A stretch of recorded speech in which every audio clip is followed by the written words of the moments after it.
겨울에 눈이 오면 눈을 뭉쳐 상대방에게 던지는 눈싸움을 하곤 합니다. 이때 눈에 돌을 넣으면 더 아프게 던질 수 있다고 장난식으로 말하곤 하지만 그랬다간 상대방이 크게 다칠 수 있기 때문에 실제로 돌을 넣어 던지진 않습니다. 그런데 기록을 보면 우리의 조상님들은 그런 것 따위 신경 쓰지 않으셨나 봅니다. 수나라의 역사서인 수서 고구려편에 보면 고구려는 매년 종초에 폐수 위에 모여 좌우 두 편으로 나누고 서로 돌을 던지며 싸운다 라고 나와 있습니다. 여기서 패수는 대동강을 말하는 것이고 싸운다는 것은 분쟁을 말하는 것이 아니라 싸우면서 논다, 즉 놀이를 했다는 것을 말합니다. 게다가 이때 국왕은 요열을 타고 와서 구경한다 라고 나와 있습니다. 그러니까 고구려에는 왕이 직관을 할 정도로 꿀잼인 돌을 던지며 싸우는 놀이가 있었다는 것입니다. 이 놀이를 돌석에 싸움 전자를 써서 석전이라고 부르거나 돌싸움 혹은 편싸움이라고 불렀습니다. 고려의 역사가 쓰여있는 고려사에도 석전이 등장하는데 이때는 주로 단오에 즐겼다고 합니다. 고려의 31대 왕인 우왕은 석전놀이를 구경하는 것을 아주 좋아했다고 합니다. 얼마나 좋아했는지 정삼품의 벼슬을 가진 이존성이라는 신하가 구경을 말리자 다른 신하에게 이존성을 구타하라고 명령하기까지 했습니다. 조선에서도 석전놀이는 계속 이어졌는데 역시 단오에 주로 즐겼습니다. 조선의 3대 왕인 태종은 석전놀이를 구경하는 것을 좋아했는데 석전을 보면 아픈 것이 나을 것 같다고 말할 정도였습니다. 조선의 4대 왕인 세종은 석전을 금지하기도 했지만 기록이 계속 나오는 것으로 봐 일부의 사람들은 석전을 계속 즐겼다는 것을 알 수 있습니다. 석전의 규칙은 간단합니다. 그냥 돌을 던져 상대방을 쫓아내면 승리하는 것이었습니다. 그런데 아무래도 돌을 던지는 것이다 보니 부상자가 나올 수밖에 없고 돌에 맞아 사망하는 사람도 있었다고 합니다. 하지만 단순히 놀이였기 때문에 부상이나 사망에 대해 누구도 책임지지 않았습니다. 석전이 시작되면 하늘에서 돌이 비오듯 쏟아졌기 때문에 구경하던 사람이 피해를 보는 경우도 있었습니다. 조선시대의 석전은 놀이 그 이상의 의미를 가지고 있었습니다. 조선 세종 때 일본인들의 왕래와 거주를 허가했던 부산포, 제포, 연포를 삼포라고 부르는데 1510년 이곳에서 일본인들에 의해 폭동이 일어나는 사건이 있었습니다. 이것을 삼포외란이라고 하는데 이때 석전 선수 수백 명을 전투에 투입시켜 성과를 올렸다고 합니다. 이후 석전을 전쟁 대비 훈련으로 사용하기도 했으며 끈을 이용해 던지는 식으로 파괴력을 올리기도 했습니다. 임진왜란 때도 석전이 사용되긴 했지만 총이 본격적으로 등장하는 바람에 활용도가 많이 떨어졌습니다. 전투수단이 아닌 놀이로서 석전은 계속 이어져 오다 1909년 동네 주민이 던진 돌에 일본인 7명이 사망한 사건이 있은 후 일본에 의해 금지돼 역사 속으로 사라지게 되었습니다. 흔히 내시로 표현되는 이런 복장의 인물은 내시가 아니라 환관입니다. 물론 조선시대에 들어오면서 환관이 내시 업무를 같이 하게 돼 내시가 곧 환관인 것처럼 표현되긴 하지만 고려시대에는 내시와 환관이 분명 구분되는 존재였습니다. 이 당시 내시는 왕과 함께 다니며 여러가지 업무를 받는데 왕을 보좌하는 역할까지 함께 해야 했기 때문에 무술시험도 봤다고 합니다. 또한 궁궐 밖에 나가 민심을 살피거나 죄인을 이송하는 일을 담당하기도 했습니다. 오늘날 내시라고 하면 얕잡아 보는 경향이 있지만 고려시대의 내시는 우리의 생각보다 더 높은 위치에 있는 존재였습니다. 게다가 이들은 환관처럼 거세를 하지도 않았다고 합니다. 환관은 남북국 시대에 처음 등장한 것으로 통일신라 흥덕왕 때 심부름꾼 역할을 했다는 기록이 있습니다. 환관은 중국에서 건너온 것인데 강족과 전쟁을 해서 포로들을 환관으로 만들었다는 기록을 볼 수 있습니다. 강족은 티베트족의 조상이 되는 중국의 소수민족으로 중국이 상나라일 때 이들이 조공을 바쳤다고 하는데 상나라가 기원전 17세기에서 11세기에 존재했던 나라니 환관의 역사는 약 3000년 이상이 되었다고 말할 수 있을 것 같습니다. 상나라의 기록을 보면 환관을 남자의 생식기 모양과 칼, 도자를 같이 그려 표현했는데 이런 기록을 보면 이 당시 환관들도 거세를 했다는 것을 알 수 있습니다. 아마 이때 거세를 한 이유는 남자들이 국가와 가족을 지키지 못했으니 남자의 상징인 생식기를 잘라 니들은 남자도 아니다 라고 표현한 것이 아닌가, 그리고 대를 잇지 못하도록 만든 것이 아닌가 추측하고 있습니다. 중국 명나라 때는 환관이 10만 명이나 될 정도로 규모가 컸다고 하니 환관에 대한 의존도가 많이 높았다는 것을 알 수 있습니다. 환관은 중국뿐만 아니라 베트남, 인도, 터키, 페르시아, 이집트, 그리스, 로마 같은 나라에서도 존재했지만 특이하게 일본은 환관이 있었다는 기록을 찾아볼 수 없다고 합니다. 다른 나라의 환관들 역시 거세를 했는데 전제군주 국가에서 왕은 일부 다처제, 즉 수많은 부인이 있었는데 혹시나 궁에서 일하는 환관이 후궁과 바람이 나지 않을까 하는 이유 때문에 거세를 했다고 합니다. 우리나라 환관 역시 같은 이유로 거세를 했습니다. 고려 초기에는 환관을 활발하게 임명하지 않았지만 고려의 18대 왕인 의종 때부터 환관이 슬금슬금 치고 올라왔습니다. 하지만 무신정권으로 세력이 많이 약해졌다가 원간섭기에 접어들면서 세력이 다시 강해졌습니다. 또 원나라에 환관을 보내기도 했으며 원나라에 갔던 환관이 사신으로 돌아와 고려에 영향력을 끼치는 경우도 있었다고 합니다. 환관은 강제적으로 거세를 당하거나 선천적으로 고자인 경우도 있었지만 부모나 형제 혹은 스스로가 권력을 잡기 위해 거세를 하는 경우도 있었습니다.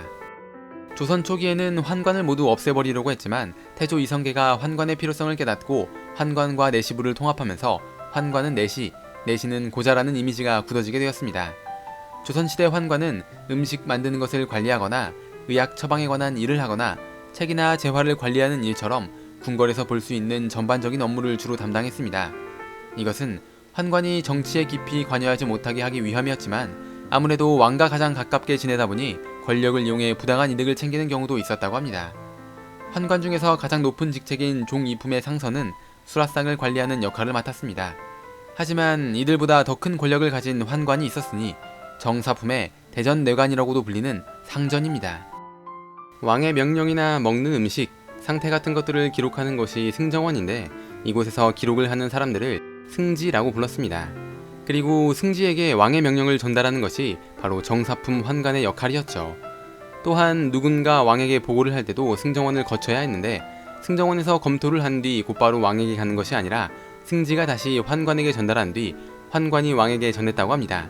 그래서 이들을 승전색이라고 부르기도 합니다. 이들은 정보를 빼내거나 조작하는 데 아주 적절한 위치에 있었고 그런 덕분에 가진 권력을 남용하거나 관료들이 아부를 하는 경우가 많이 있었습니다. 이런 이유 때문에 조선 10대 왕인 연산군은 입은 화의 문이요 혀는 몸을 베는 칼이다. 입을 닫고 혀를 깊이 간직하면 몸이 편안하여 어디서나 굳건하리라 라는 글귀를 나무패에 새겨 환관들 목에 걸도록 하기도 했다고 합니다. 그리고 환관은 기본적으로 왕과 대화가 통해야 했기 때문에 대학, 논어, 맹자, 중용 같은 사서나 소학, 삼강행실 정도는 기본적으로 익히고 있어야 했습니다. 또한 이들의 자질을 평가하기 위해 관련된 시험을 매달 치렀으며 1년에 4번 근무평가를 해 통과하지 못하면 승진에 불이익을 줬습니다. 고대 중국에서는 중재인을 5가지 형벌로 다스렸습니다. 이마에 글자를 새기는 묵형, 코를 베는 의형, 발을 자르는 비형, 생식기를 없애는 궁형, 사형시키는 대벽, 이것을 오형이라고 부르죠. 중죄인을 이렇게 다스렸다는 것은 이런 형벌이 그만큼 고통스럽다는 의미입니다. 중국에서 환관이 되기 위해선 생식기를 잘라야 했는데 이렇게 고통스러운 행위를 해야 함에도 불구하고 환관은 꽤나 인기 있는 직업이었다고 합니다. 그런 만큼 생식기를 자르지 않고 환관에 도전하는 사람들도 있었지만 승진을 하기 위해선 몸에서 잘려나간 음경과 음낭을 보여줘야 했기 때문에 꼼수를 쓰는 것이 쉽지 않았다고 합니다. 중국과 다르게 우리나라에서는 환관이 되기 위해선 고환만 없으면 됐기 때문에 생식기, 즉 음경까지 자를 필요는 없었습니다. 스스로 혹은 누군가의 도움으로 고환을 자르는 방법으로는 어린아이일 때 명주실을 감아 피가 통하지 않게 만들어 저절로 썩게 만든 뒤 잘랐다고 합니다. 이렇게 거세를 하고 나면 남성 호르몬이 분비되지 않기 때문에 수염이 나지 않고 엉덩이와 다리 쪽에 지방이 늘고 변성기가 오지 않았다고 합니다. 그리고 남성 호르몬이 없는 덕분에 당시 평균 수명보다 훨씬 더 오래 살 수 있었습니다. 고려사에 의하면 고려 중기까지는 고환을 직접 자르지 않고 어렸을 때 개에 물려 사고로 거세가 된 사람들을 환관으로 고용했다고 합니다.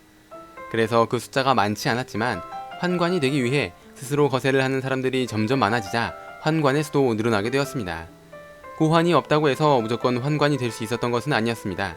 기본 소양을 평가받기도 했으며 특히 인내력을 중요하게 여겼는데 왕과 가장 가까이서 지내다 보니 밖으로 새어나가면 안 되는 사실을 알게 되는 경우도 많았습니다.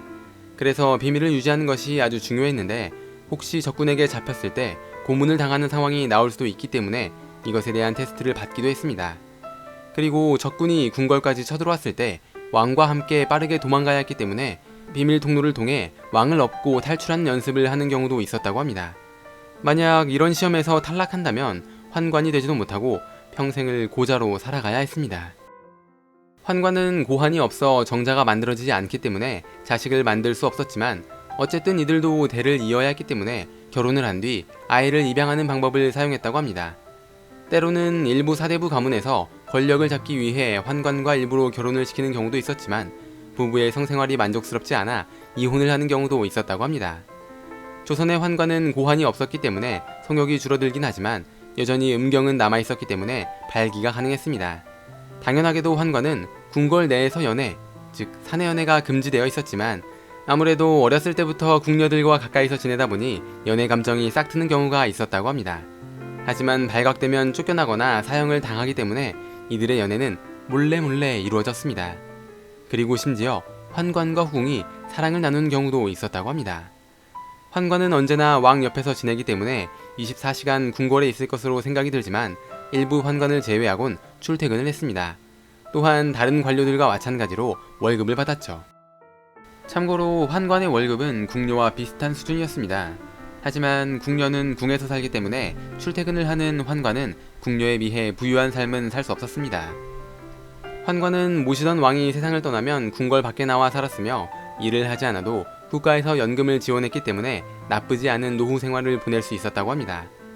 환관이 되면 잘라낸 고환을 항아리에 담아 궁궐에 가지고 들어가는데 이것은 자신이 죽을 때까지 잘 간직했다고 합니다. 그리고 죽고 나면 항아리에서 고환을 꺼내 다시 봉합한 뒤 장례를 치렀는데 신체 발부 수지부모, 부모님에게 물려받은 몸이니 다시 봉합해 부모님에게로 돌아간다 라는 의미도 가지고 있었고 이렇게 해야만 다시 인간으로 환생할 수 있다고 믿었기 때문입니다. 처음에도 말했지만 우리는 내시라고 하면 얕잡아보고 웃음거리로 표현하는 경향이 있지만 내시라고 하더라도 꽤 높은 곳까지 올라갈 수 있었고 왕을 위해 희생하는 충신도 많이 있었습니다. 원나라의 환관으로 보내졌던 김사행은 고려 공민왕 때 다시 돌아와 환관 생활을 하다가 태조 이성계의 선택을 받아 환관 생활을 이어갔습니다. 조선 초 내시부의 제도를 정비한 것이 바로 김사행입니다. 폭군으로 유명한 연산군에게 죽어가면서도 팩폭을 날렸던 김처선, 연산군을 몰아낼 때 공신에 오른 6명의 환관, 임진왜란 때 선조의 피난을 도운 24명의 환관이 있습니다. 이런 환관 제도는 1884년 갑신정변 때부터 숫자를 서서히 줄이다가 1894년에 시작된 갑오개혁 때 폐지되어 역사 속으로 사라지게 되었습니다. 우리나라에는 산이 많기 때문에 호랑이가 서식하기에 좋은 환경이었습니다. 태조실록을 보면 1392년 12월 20일 호랑이가 성에 들어왔다는 기록이 있기도 하고 태종실록을 보면 1402년 5월 3일 경상도에서 호랑이에게 죽은 사람이 수백 명이나 된다는 기록이 있습니다. 숙종실록을 보면 1697년 4월 30일 대기근 때문에 먹을 게 없어진 호랑이가 마을로 내려오니 사람이 혼자서 다니지 못하는 일이 있었다는 기록도 있습니다. 호랑이에 의한 피해를 호환이라고 하는데 조선시대에는 호랑이에 의한 피해가 끊이지 않았기 때문에 그 당시 사람들에게는 호환, 마마, 전쟁이 가장 무서운 존재였습니다. 때로는 호환 마마보다 무서운 이라는 표현을 쓰곤 하는데 여기서 호환이 바로 호랑이에 의한 피해를 말하는 것입니다. 중국에서는 조선 사람들은 1년의 반은 호랑이를 잡으러 다니고 나머지 반은 호랑이가 조선 사람을 잡으러 다닌다는 말이 있을 정도로 조선시대에는 호랑이가 자주 나타났다고 합니다. 그렇기 때문에 조선에는 호랑이로부터 백성들을 지켜줄 전문 호랑이 사냥꾼이 필요했습니다. 조선시대에 존재했던 직업군인을 갑사라고 불렀습니다. 그리고 갑사 중에서도 호랑이를 잡기 위해 만들어진 특수부대를 착호갑사라고 불렀죠. 1416년 10월 27일 주인기와 공개손이라는 사람이 자신들을 착호갑사라고 속이며 군말을 빌려 호랑이를 잡으러 갔다는 기록이 태종실록에 최초로 나온 것으로 보아 착호갑사는 최소 1416년부터는 존재했을 것이라고 말할 수 있습니다. 하지만 이때는 임시 조직이었으며 호환이 생겼을 때 해당 지역에 내려가 활동한 것으로 알려져 있으며 1421년 조선의 왕이 세종일 때 20명을 뽑아 정식으로 운영했던 것이 착호갑사의 본격적인 시작이었습니다. 갑사 중에서도 가장 용맹한 것으로 평가받는 착호갑사는 선발되는 조건도 까다로웠습니다. 180보 거리에서 활을 쏴 명중시켜야 했으며 말을 타고 활이나 창을 사용할 수 있어야 했고 지구력과 근력을 평가받기도 했습니다.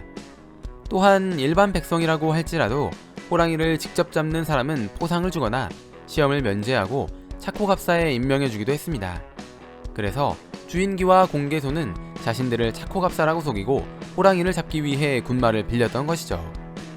호랑이 사냥을 간 착호갑사 중에서 가장 먼저 활이나 창으로 호랑이를 맞히는 사람은 포상을 주고 특진시켜주는 등 좋은 대우를 받을 수 있었지만, 아무래도 목숨을 걸고 하는 일이다 보니 차코갑사에 지원하는 사람은 그리 많지 않았다고 합니다. 심부름을 간 사람이 소식이 없을 때 화문차사라는 표현을 사용하곤 하는데, 강원도에서 호랑이를 잡으러 간 포수가 돌아오지 않는 경우가 많이 있어서 이와 같은 표현으로 강원도 포수라는 말을 사용하기도 했습니다. 호랑이 사냥은 기본적으로 활과 창을 사용했습니다. 단 한 발의 활과 창으로는 호랑이를 잡을 수 없었기 때문에 3번 이상 공격해야 했는데, 첫 번째로 호랑이를 쏜 사람을 선중전자라고 불렀으며, 첫 번째로 호랑이를 찌른 사람을 선창자라고 불렀습니다. 겨울에는 눈 때문에 움직임이 제한되니 설마를 타고 사냥을 하곤 했는데, 설마는 눈 위에서 달리는 말이라는 뜻을 가지고 있었으며 이것을 썰매라고 부르기도 했습니다. 또 함정이나 덫을 이용해 호랑이를 잡기도 했는데, 이것을 함기 혹은 함뢰라고 불렀습니다. 함기는 호랑이가 잘 다니는 길에 나무나 돌을 올려서 설치한 뒤 우리 안에 개를 미끼로 넣어 놓는 함정이었습니다. 호랑이가 개를 먹으러 와서 함기를 건드리면 위에 있던 나무나 돌이 무너져 호랑이를 덮치게 됐는데, 마치 벼락이 치는 것과 같다 하여 벼락틀이라고 불리기도 했습니다. 아무래도 활과 창을 들고 직접 사냥을 하는 것보다 함정을 사용하면 인명피해를 줄일 수 있었기 때문에, 그리고 온전한 호피를 구할 수 있어서 함기를 적극적으로 사용했다고 합니다. 또 구덩이를 파 창을 세워두고 빠지면 잡는 고전적인 방식인 정창을 사용하기도 했습니다. 이렇게 호랑이를 사냥했던 이유는 인명피해를 막기 위함 이외에도 여러 가지가 있었습니다. 농경사회였던 조선시대에는 비가 오는 것이 중요했기 때문에 오랜 기간 비가 오지 않을 경우에는 기우제를 지내곤 했습니다.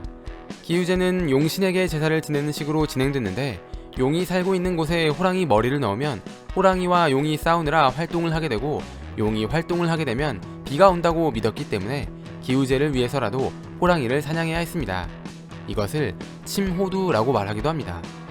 또 호랑이 한 마리를 잡았을 때 얻는 아이템을 정리하면 상당히 많은 돈을 챙길 수 있었습니다. 앞다리 정강이 뼈는 약재로 사용되었으며, 발톱은 악귀를 물리치는 용도로, 이빨은 부스럼을 다스리는 용도로, 수염은 찌통, 쓸개는 설사, 오줌은 악성 종양, 기름은 치질을 다스리는 용도로 사용되었습니다. 호랑이 고기를 먹으면 다른 호랑이들이 두려워한다 하여 호랑이를 잡기 전 고기를 먹은 뒤 사냥을 가기도 했습니다. 호랑이 전리품 중 최고는 가죽이었는데, 1500년대 호피 한 장은 쌀 60가마니 정도로 지금의 가치로 따져보면 약 1000만원 정도 된다고 볼 수 있습니다. 또 명나라나 일본에 수출하는 용도로 사용되기도 했는데, 일본은 섬나라다 보니 호랑이가 살지 않아 호피가 큰 인기 품목이었다고 합니다.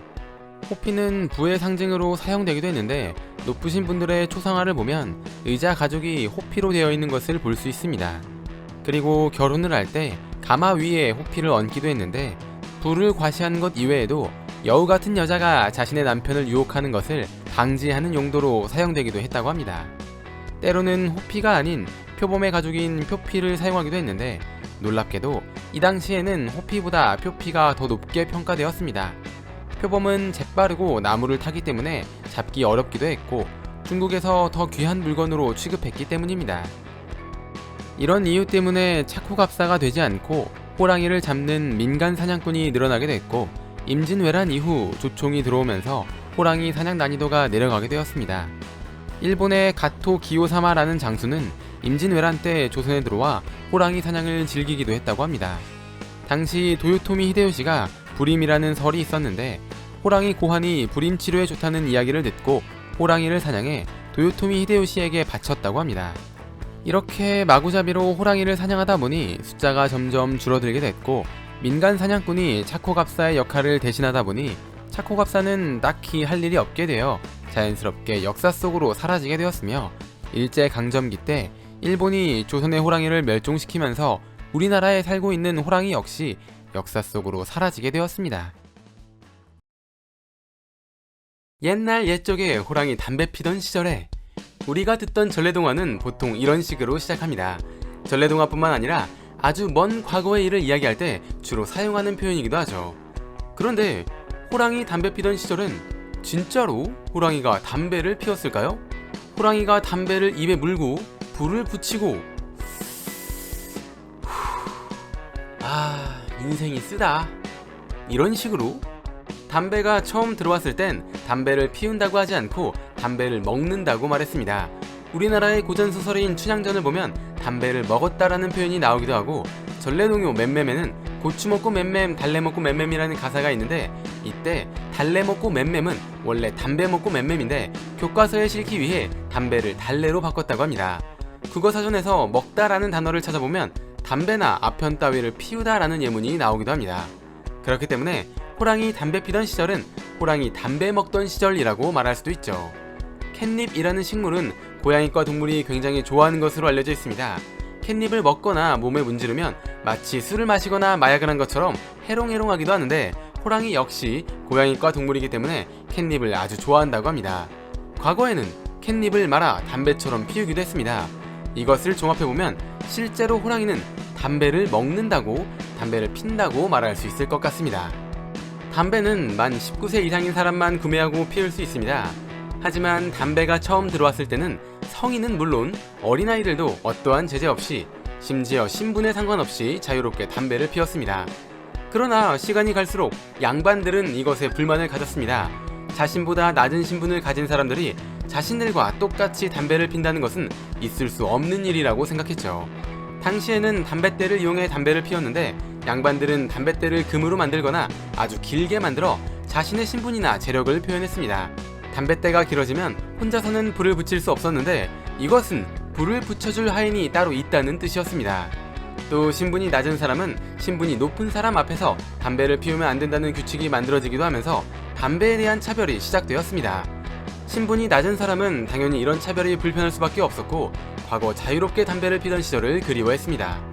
양반이든 평민이든 남자든 여자든 어른이든 어린아이든 사람이든 호랑이든 자유롭게 담배를 피던 바로 그 시절을 말이죠. 즉, 호랑이 담배 피던 시절이란 말은 누구든 차별 없이 자유롭게 담배를 피던 시절을 비유적으로 표현한 것이라고 말할 수 있습니다. 일종의 나 때는 말이야 같은 표현인 것입니다.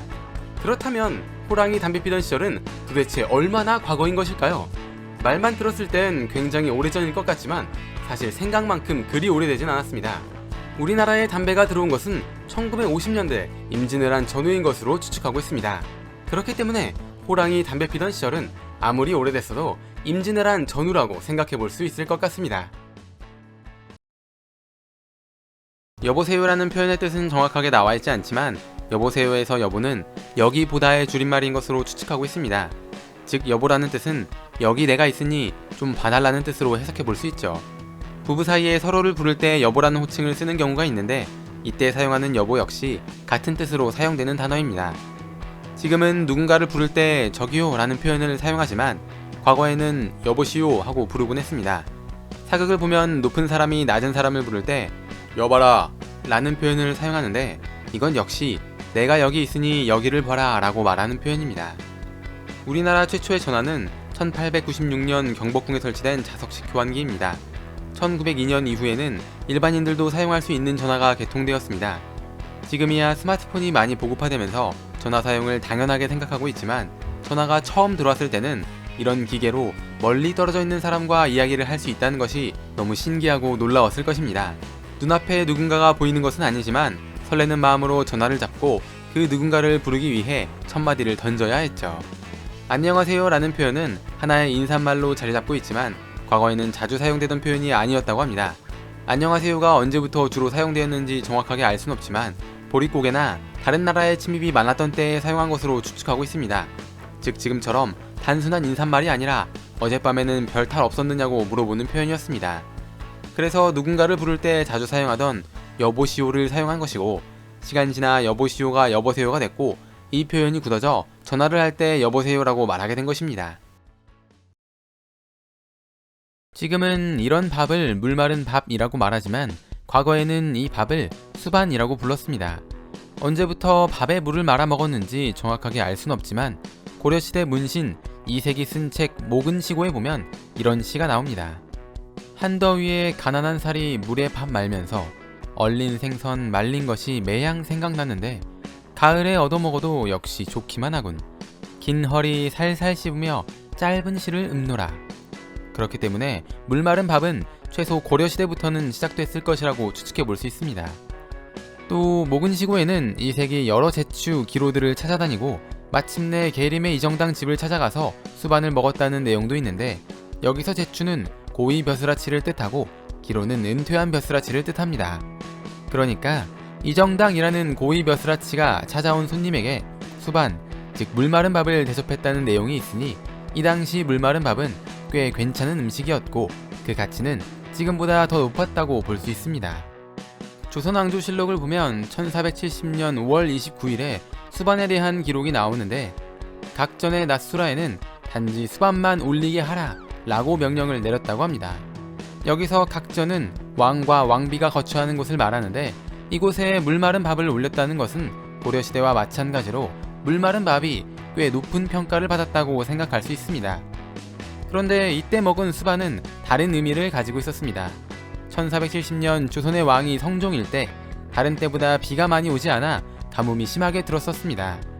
나라에 어려운 일이 일어났을 때 왕이 자신의 부도덕함 때문에 어려운 일이 일어났다고 생각해 반성하는 의미로 자신의 밥상, 다시 말해 수라상에 올라가는 음식의 양을 줄이는 일을 감선이라고 합니다. 1470년 5월 29일 성종이 먹은 수반은 가뭄이 일어난 것을 반성하는 의미로 먹은 음식이었던 것이죠.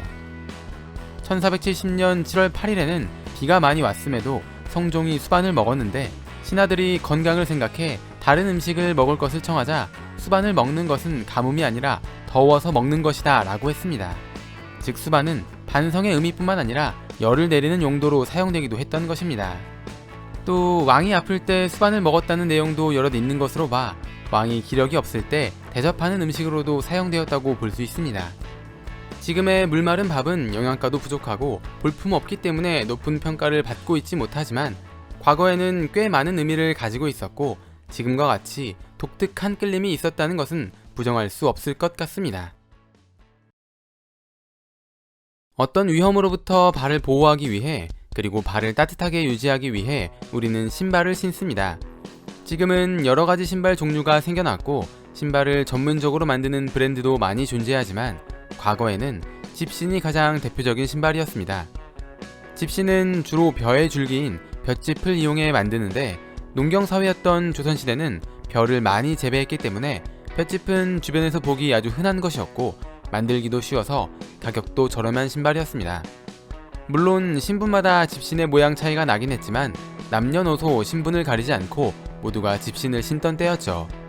하지만 당시에는 내구력을 올릴 수 있는 기술도 없었고 아무래도 지푸라기를 이용해 신발을 만들다 보니 쉽게 망가진다는 단점을 가지고 있었습니다. 그래서 먼 길을 떠나는 사람은 집신을 여러 켤레 준비해야 했습니다. 과거 집신은 신발의 용도 그 이상으로 사용되었습니다. 망가진 집신에 손잡이를 달아 파리채로 사용하기도 했으며, 오랫동안 발에 밟히고 땅에 끌렸기 때문에 저항력이 생겼다고 믿어 병마를 쫓아내기 위해 마을 입구나 집 대문에 달아놓기도 했습니다. 집신을 만드는 것은 아주 쉬웠기 때문에 공부에 재능이 없는 사람도, 땅이 없어 농사를 짓지 못하는 사람도, 자본이 없어 장사를 하지 못하는 사람도, 기술이 없어 전문 직업을 가지지 못하는 사람도 쉽게 도전할 수 있었습니다. 게다가 집신을 원하는 사람은 언제든 넘쳐났기 때문에 집신을 만들어 파는 것만으로도 꽤 쏠쏠한 이득을 챙길 수 있었습니다. 집신을 만드는 행위를 집신을 삶다 라고 하는데, 정약용의 저서 목민심서를 보면 토정 이지함이 구걸하는 삶을 사는 사람에게 집신을 삶는 방법을 알려줬더니 하루에 10켤레만 만들어 팔아도 양식을 마련할 수 있게 되었고 몇 달 만에 삶이 넉넉해졌다는 내용이 나와 있습니다.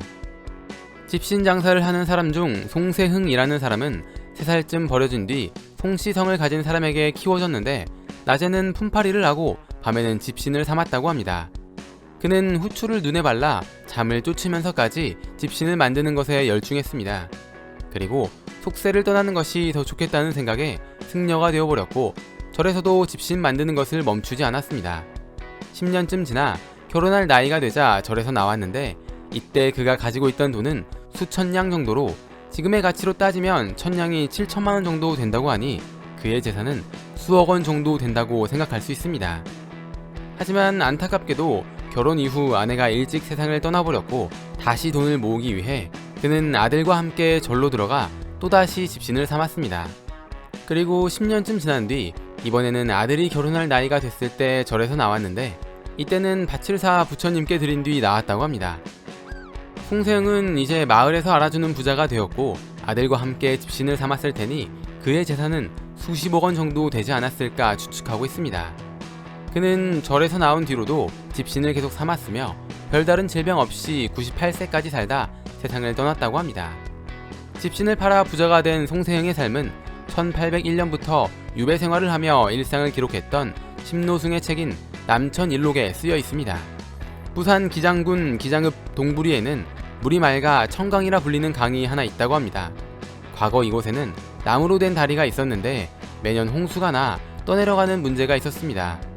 이것을 해결하기 위해 돌다리로 바꾸려고 했지만 마을을 위해 선뜻 돈을 내는 사람이 없어 몇 년째 같은 문제가 발생했죠. 그런데 집신을 팔아 재산을 모은 송세흥이 돈을 내 나무다리를 돌다리로 바꿀 수 있게 되었다고 합니다. 마을 사람들은 이것을 기념하기 위해 비석을 세웠는데 실제로 비석 뒷면에는 대시주 송세흥이라고 쓰여 있습니다. 이처럼 조선시대에는 특별한 재능이 없어도 집신을 만들어 팔아 생계를 유지할 수 있었습니다. 하지만 1920년대 조금 비싸긴 하지만 내구성이 좋은 고무신이 등장하면서 부자가 될 수 있었던 집신 장수는 역사 속으로 사라지게 되었습니다.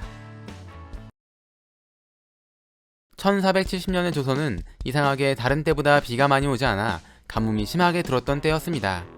당시에는 농사가 잘 되는 것이 아주 중요했기 때문에 가뭄이 드는 것은 나라에 아주 심각한 문제였죠. 조선의 왕이었던 성종은 이런 문제를 해결하기 위해 기우제를 지내기까지 했습니다. 하지만 가뭄은 쉽게 끝나지 않았고 문제가 지속되자 일반 백성들 사이에서는 흉흉한 소문이 돌기도 했습니다. 한 귀신이 하늘로부터 능성 부잣집에 내려와 한 번에 밥 한 동이와 두둣국 반 동이를 먹고 미래에 대한 예언을 하고 떠났다는 것이죠. 잘 먹었고 내가 보니까 이번 달에는 비가 안 오고 다음 달에는 비가 올 거야. 근데 만약에 다음 달에 비가 안 오면 올해 농사는 망했다고 봐야지.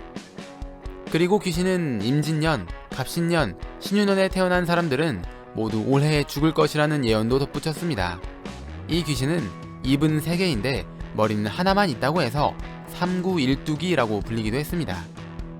만약 귀신의 말대로 다음 달에 비가 오지 않는다면 농사를 짓는 사람들은 의욕이 많이 떨어질 것이고 해당 연도에 태어난 사람들은 자신의 인생을 비관하게 될 수 있으니 성종은 나라에 큰 혼란이 있을 것을 염려해 소문의 진상을 파악하고 퍼뜨린 자를 벌하라 명했습니다. 하지만 가뭄은 끝나지 않았고 삼구일두기의 예언이 실현되고 있는 상황 속에서 비슷한 종류의 다른 소문이 만들어지기 시작했습니다. 전남 보성 부잣집에 키는 한 길이 넘으며 몽두만 쓴 귀신이 하늘로부터 내려와 한 마레 쌀로 밥을 지어 먹은 뒤 예언을 하고 떠났다고 합니다. 여기서 몽두는 죄인의 얼굴을 덮어 씌우던 물건인데 다른 옷은 입지 않고 몽두만 쓰고 있었다고 하여 단피몽두라고 불리기도 했습니다. 그런데 이 귀신은 머리가 하나에 상투가 7이라고 묘사되기도 했습니다. 곧 내 동생도 내려올 건데 걔가 오면 풍년이 될 거야. 걱정하지 마. 라는 내용의 소문이었다고 합니다.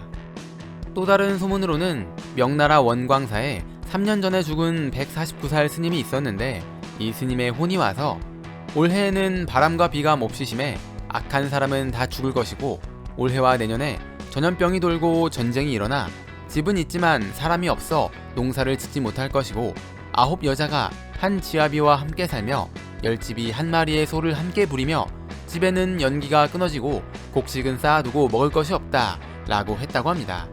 그러면서 만약 이것을 믿지 못하는 사람은 눈이 멀게 될 것이고 이 글을 베껴 다른 한 명에게 전하는 자는 자신이 불행에서 벗어나게 될 것이고 2명에게 전하는 자는 집안이 불행에서 벗어나게 될 것이고 3명에게 전하는 자는 평안함을 얻게 될 것이라는 내용도 이야기했다고 합니다. 마치 오늘날 유행하는 행운의 편지처럼 말이죠. 심지어 이 글은 요동에서 최초로 시작되어 라는 내용도 들어있었습니다.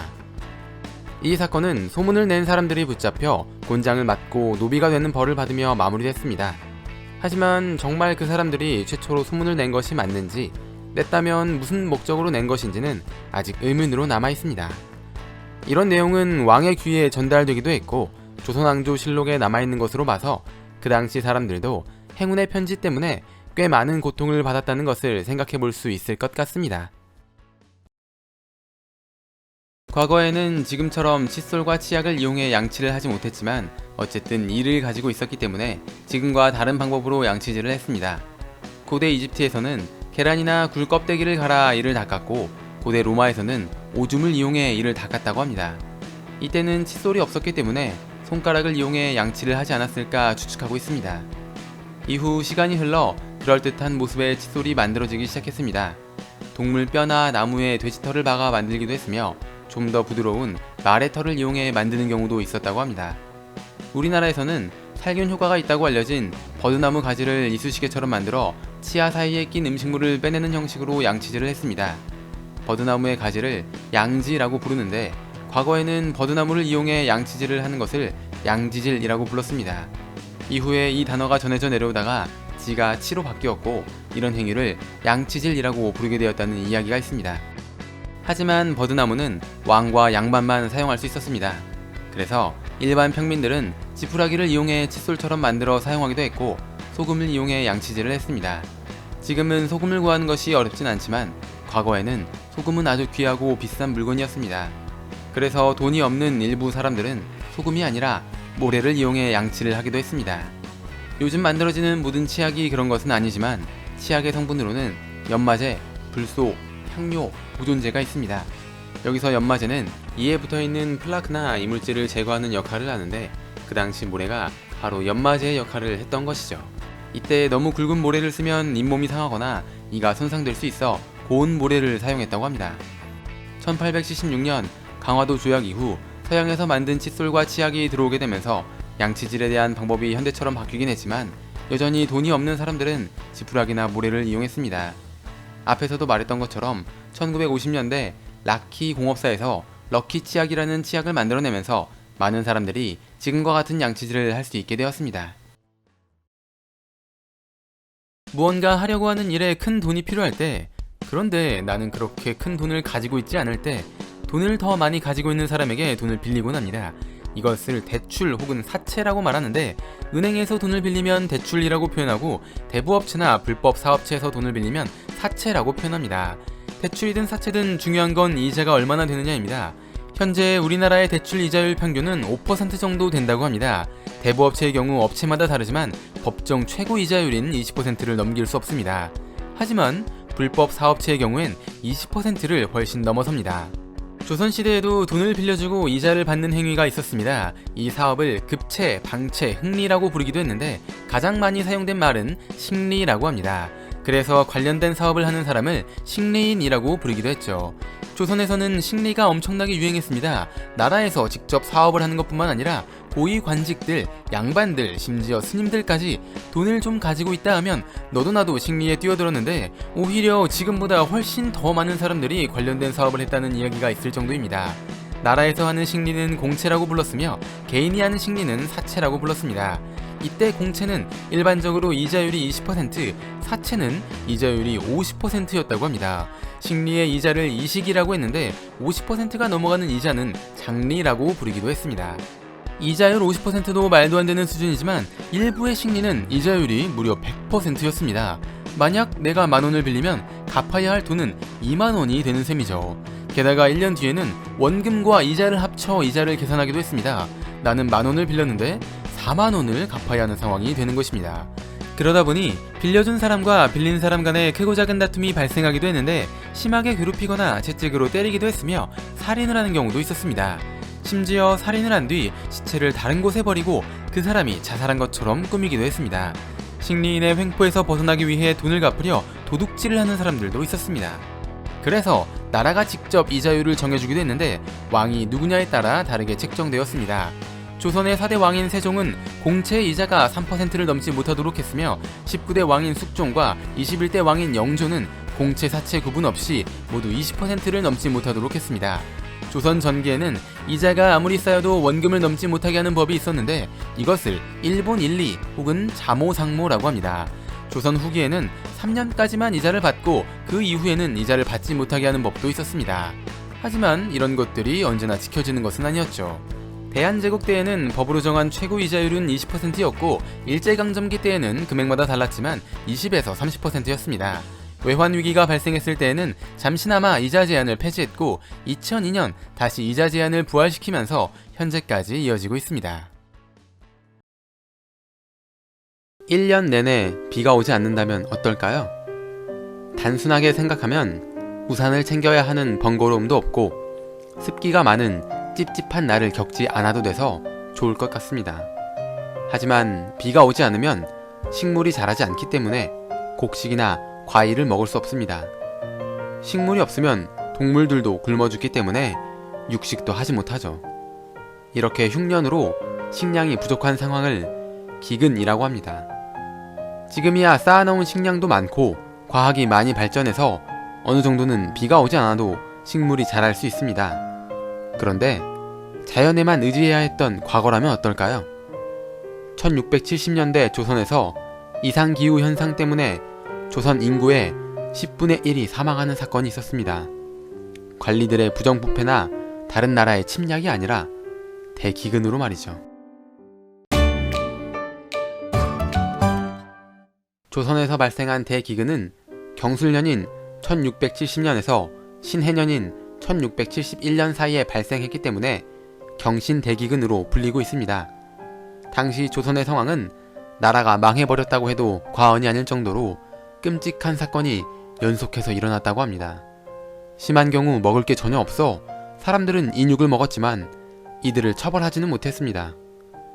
1670년 1월부터 불길한 징조들이 시작됐습니다.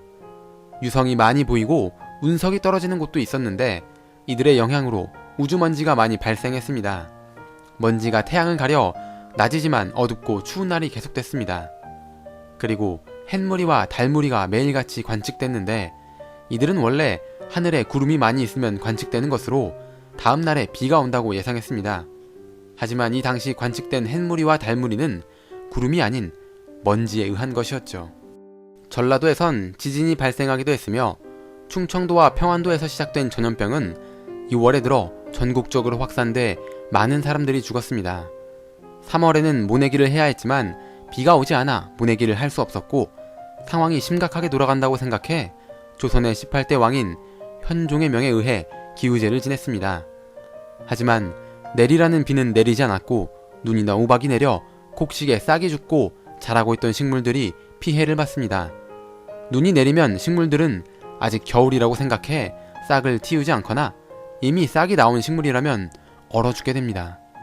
우박이 내리면 식물에 상처를 내거나 식물을 죽게 만들기 때문에 봄에 내리는 눈이나 우박은 농사에 안 좋은 영향을 끼칠 수밖에 없습니다.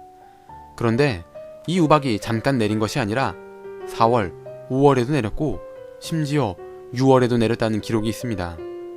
가뭄과 우박으로 식물과 동물, 심지어 사람까지 죽어갔습니다. 그나마 남아있는 곡식을 잘 키워보자 했지만 갑자기 등장한 메뚜기떼와 참새떼가 남아있는 곡식은 물론 나무의 도토리와 밤을 모두 쓸어갔습니다. 그리고 5월 말 이 상황을 비웃기라도 하듯 비가 내리기 시작했습니다. 하루, 이틀 내리던 비는 멈추지 않고 계속 내렸습니다. 오랜만에 내린 비로 가뭄이 끝나는가 싶더니 이제는 홍수가 시작돼버린 것이죠. 홍수는 조선 전체를 덮쳐버렸는데 곡창지대였던 호남 지방의 피해가 특히 컸다고 합니다. 이 시기에 사람은 물론 소들의 피해도 많았는데 하필 구제역도 터지면서 수만 마리의 소들이 떼죽음을 당했습니다. 소는 농사에 활용하는 동물이기 때문에 이제까지 도축을 금지했지만 농사가 망해 먹을 게 없어지자 일시적으로 도축을 허용하기도 했습니다. 굶어 죽는 사람의 숫자가 하나 둘 늘어갔고 먹지 못했기 때문에 면역력이 떨어져 병에 걸려 죽는 사람들도 늘어났습니다.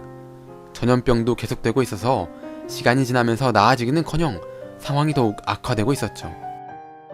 신해년인 1671년의 상황은 더 안 좋았습니다. 현종은 창덕궁에서 생활을 하고 있었는데 궁궐을 지키는 군인들과 궁녀들에게도 전염병이 퍼지자 경덕궁으로 거처를 옮겨 생활했습니다. 이때 상당히 많은 관리들이 사직서를 제출했는데 당시 영의정이었던 허적은 14번이나 사직서를 제출했지만 현종은 서인을 견제하기 위해 허적의 사직서는 수리해주지 않았다고 합니다. 궁궐 밖에선 굶어 죽거나 얼어 죽는 사람들이 늘어났는데 집안에 음식이 조금이라도 남아있으면 사람들이 음식을 도둑질해갖고 무덤을 파 죽은 사람의 옷을 훔쳐 입었다고 합니다. 이 시기에는 갓난아기나 노인들이 많이 버려졌고 자신의 자식을 삶아먹거나 죽은 시체를 뜯어먹는 끔찍한 일도 일어났다고 합니다. 조선 정부는 기근을 해결하기 위해 진휼소를 열었지만 굶는 사람들의 숫자가 너무 많았기에 모든 사람에게 식량을 나눠줄 수 없었고 기다리다가 죽어가는 사람도 꽤 많았다고 합니다. 진휼소에서 밥을 기다리다 남편이 죽는 걸 봤지만 아내는 밥을 다 먹은 후 슬퍼했다는 기록이 있기도 합니다. 또 땅이 많은 사람들에게 더 많은 쌀을 걷는 대동법을 전국적으로 확대하기도 했으며 마을의 주민들을 관리하기 위해 호패법이나 오가작통법을 강화하기도 했습니다. 하지만 자연재해를 막을 수 없었고 약 1000만 명 정도로 추정되는 조선의 인구 중 약 100만 명이 사망하고 말았습니다. 사실 이 당시 호적에 등록된 조선의 인구는 516만 명이기 때문에 조선의 인구 20%가 사망한 것으로 말하기도 합니다. 그런데 당시 조선에는 호적에 등록되지 않은 머슴이나 노비도 있었기 때문에 조선의 인구는 최소 1000만 명 정도 있었을 것으로 보고 있습니다. 그리고 기근으로 사망한 숫자가 100만 명으로 알려지긴 했지만 지방 관리들이 자신의 실적에 대한 평가 때문에 축소해서 보고했을 가능성도 있어서 100만 명이 넘을 수도 있다고 합니다. 경신대기근 이후 을해년인 1695년에서 병자년인 1696년 사이에 또다시 대기근이 일어나 100만 명 이상이 사망했는데 이 사건을 을병대기근이라고 합니다. 죽은 사람이 너무 많고 피해가 너무 심했기 때문에 임진왜란보다 더 참혹하다고 말하는 사람도 있었다고 합니다. 경신대기근 때 먹을 게 없어 청나라에서 쌀을 수입하자는 의견이 있었습니다. 하지만 이 당시 조선에서는 청나라를 오랑캐라고 말하며 무시했고 과거에 청나라가 조선을 침략했던 사건인 정묘호란과 병자호란이 있기도 했었습니다. 또 1637년 2월 24일에는 오랑캐라고 부르던 나라에게 조선의 왕인 인조가 항복을 하고 삼전도에 비석을 세우는 삼전도의 굴욕이 있기도 했으며 청나라와 군신관계를 맺기도 했습니다. 이런 이유 때문에 지금 청나라에서 쌀을 수입하면 또다시 청나라에게 무시를 받을 게 뻔하고 청나라에게 침략당할 수 있다는 반대 의견이 있어서 쌀을 수입하지 못했습니다. 하지만 을병대기근 때는 굶주림을 버티지 못하고 결국 청나라에서 쌀을 수입해왔죠. 전국적으로 많은 사람이 죽은 경신대기근이었지만 그나마 한양은 진휼소나 구휼체제가 잘 운영된 덕분에 피해를 아주 조금은 줄일 수 있었다고 합니다. 조선시대 때는 지금과 다르게 지방에도 많은 사람들이 살고 있었지만 대기근이 또 일어날까 무서워 많은 사람들이 한양으로 몰렸는데 한양에 많은 사람들이 집중된 것이 이때부터라는 이야기도 있습니다. 경신대기근 때 얼어 죽은 사람도 꽤 됐기 때문에 이것을 막기 위해 온돌을 보급화하기도 했습니다.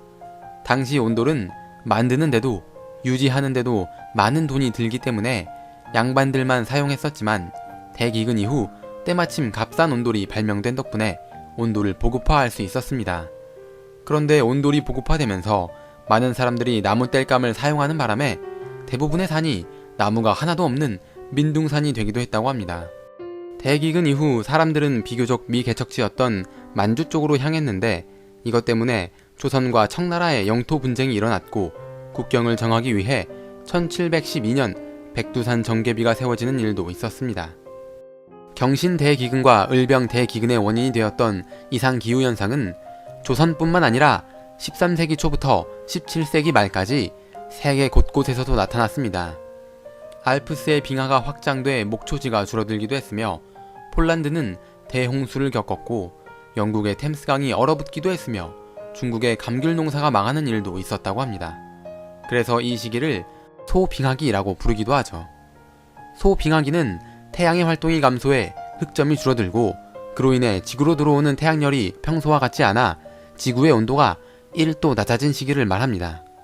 소빙하기는 500년 정도의 주기를 가지고 있는데 예측에 의하면 2020년에서 2030년 사이에 소빙하기가 시작될 것이라고 합니다. 태양 활동에 의한 자연재해는 과거나 지금이나 사람이 어떻게 할 수 없다는 점은 같지만 지금은 과학이 많이 발달했고 농작물을 길러내는 기술이나 식량을 비축해 놓는 기술이 과거보다 뛰어나기 때문에 전문가들은 소빙하기가 온다고 하더라도 대기근의 참사만큼은 막을 수 있을 것으로 예상하고 있습니다. 시험을 통해 관리를 뽑는 제도는 수나라 때 시작된 것으로 알려져 있고 우리나라에는 고려의 4대 왕인 광종 때 처음 실시되었습니다. 물론 통일신라 원성왕 때 독서 선품과라는 관리 채용 시험이 있긴 했지만 기능을 제대로 발휘하지 못하거나 채용하는 데 참고하는 정도로만 사용했기 때문에 본격적인 과거 시험은 958년에 처음 시작되었다고 말할 수 있습니다. 과거 시험은 왕권을 강화하고 힘을 한 곳으로 모으기 위해 만들어졌습니다. 고려시대의 과거는 크게 제술과, 명경과, 잡과로 구분됐습니다. 제술과는 문학적 재능을 보는 시험, 명경과는 유교에 대한 이해도를 보는 시험, 잡과는 기타 여러가지 능력을 보는 시험이었습니다. 처음에는 조선시대와 달리 무관은 뽑지 않았지만 고려의 16대 왕인 예종 때 강해제를 설치하면서 무관을 뽑아 군사력을 키우기도 했습니다. 하지만 1133년 문치주의를 중요하게 생각하던 문신들에 의해 폐지되었습니다. 지금의 수능은 1년에 딱 한 번만 실시되죠. 과거 시험 역시 초반에는 한 번만 실시됐지만 이후에 여러가지 단계가 도입되면서 총 3번의 시험을 보는 것으로 바뀌었습니다. 고려시대의 과거 시험은 3년에 한 번이 원칙이었지만 매년 치러지거나 2년마다 치러지기도 했습니다. 하지만 지금처럼 날짜를 정확하게 미리 정해놓지는 않았습니다.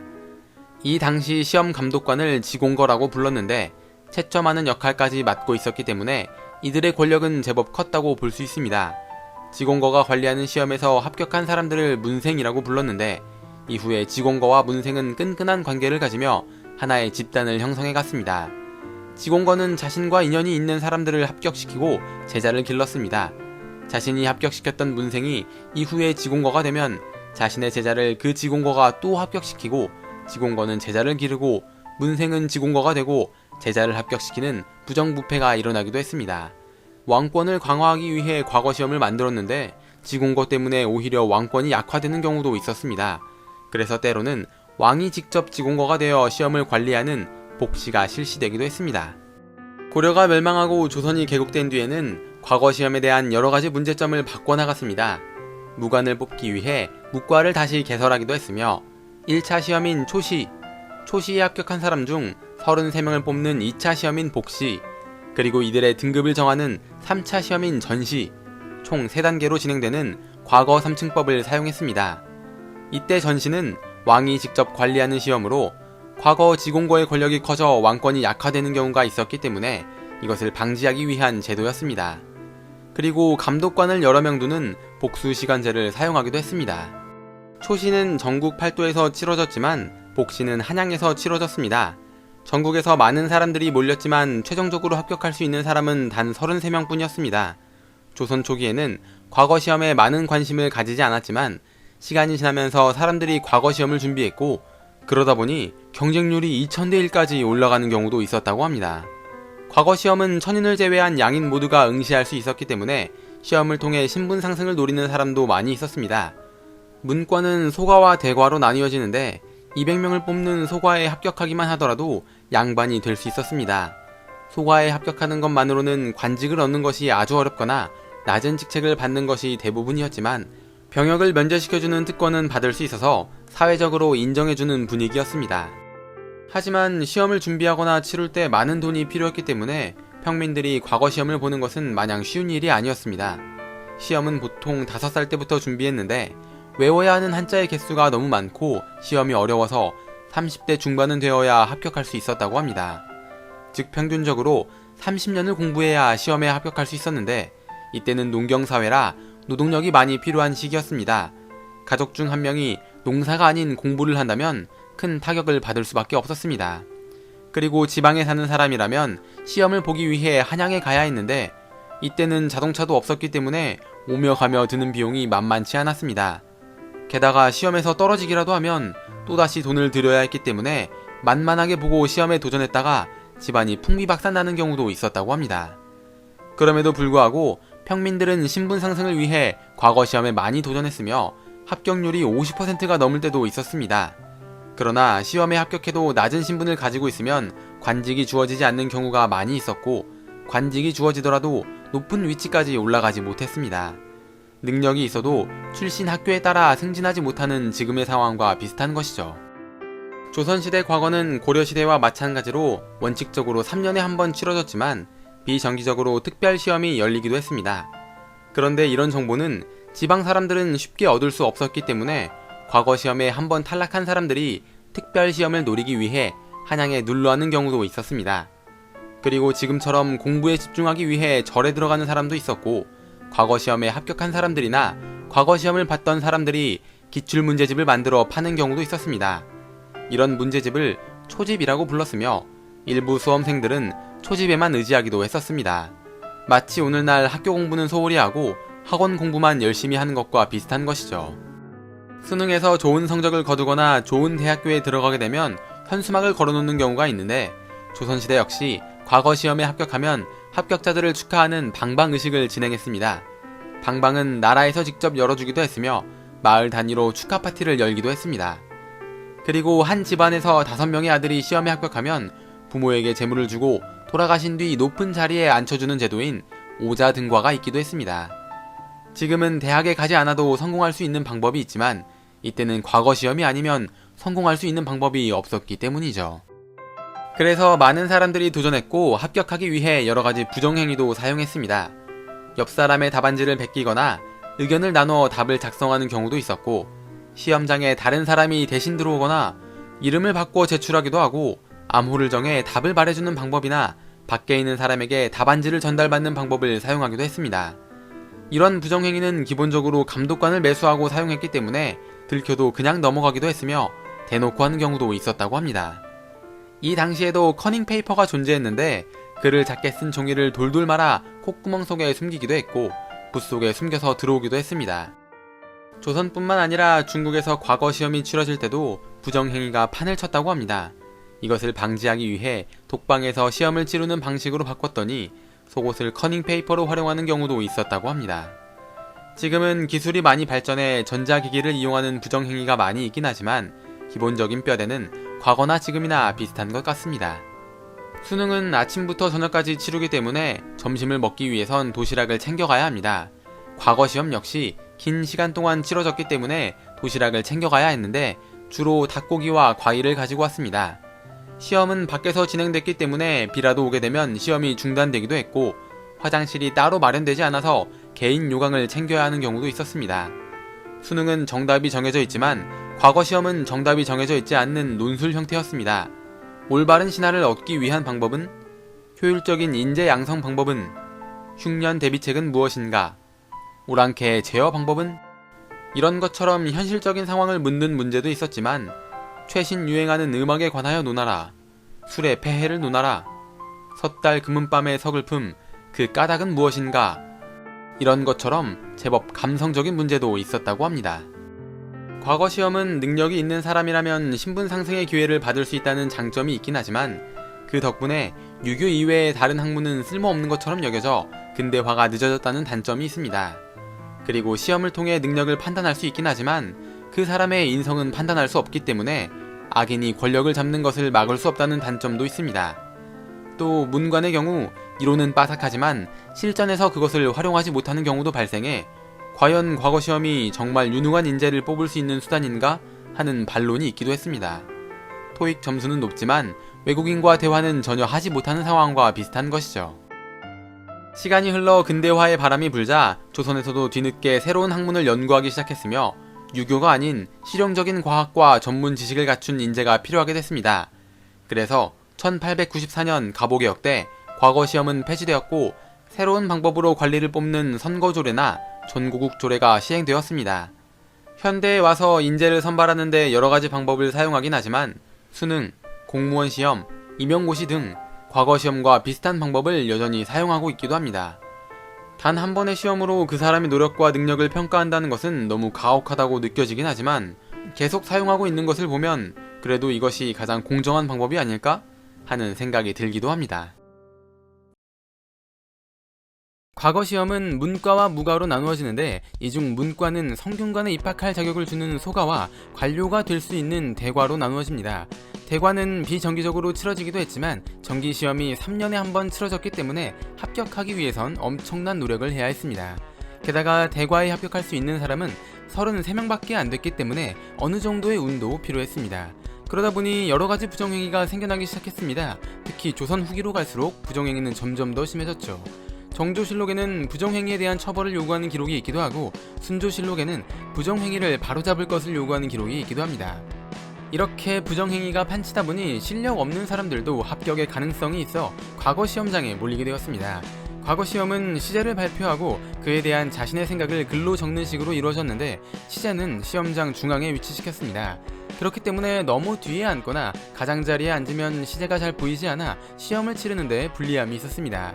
게다가 많은 사람들이 시험에 응했기 때문에 응시생들의 답안지를 전부 검토하기엔 시간이 너무 오래 걸려 답안지를 선착순으로 받기도 했는데, 이것 때문에 빨리 제출할 수 있는 자리에 앉아있는 것도 중요했습니다.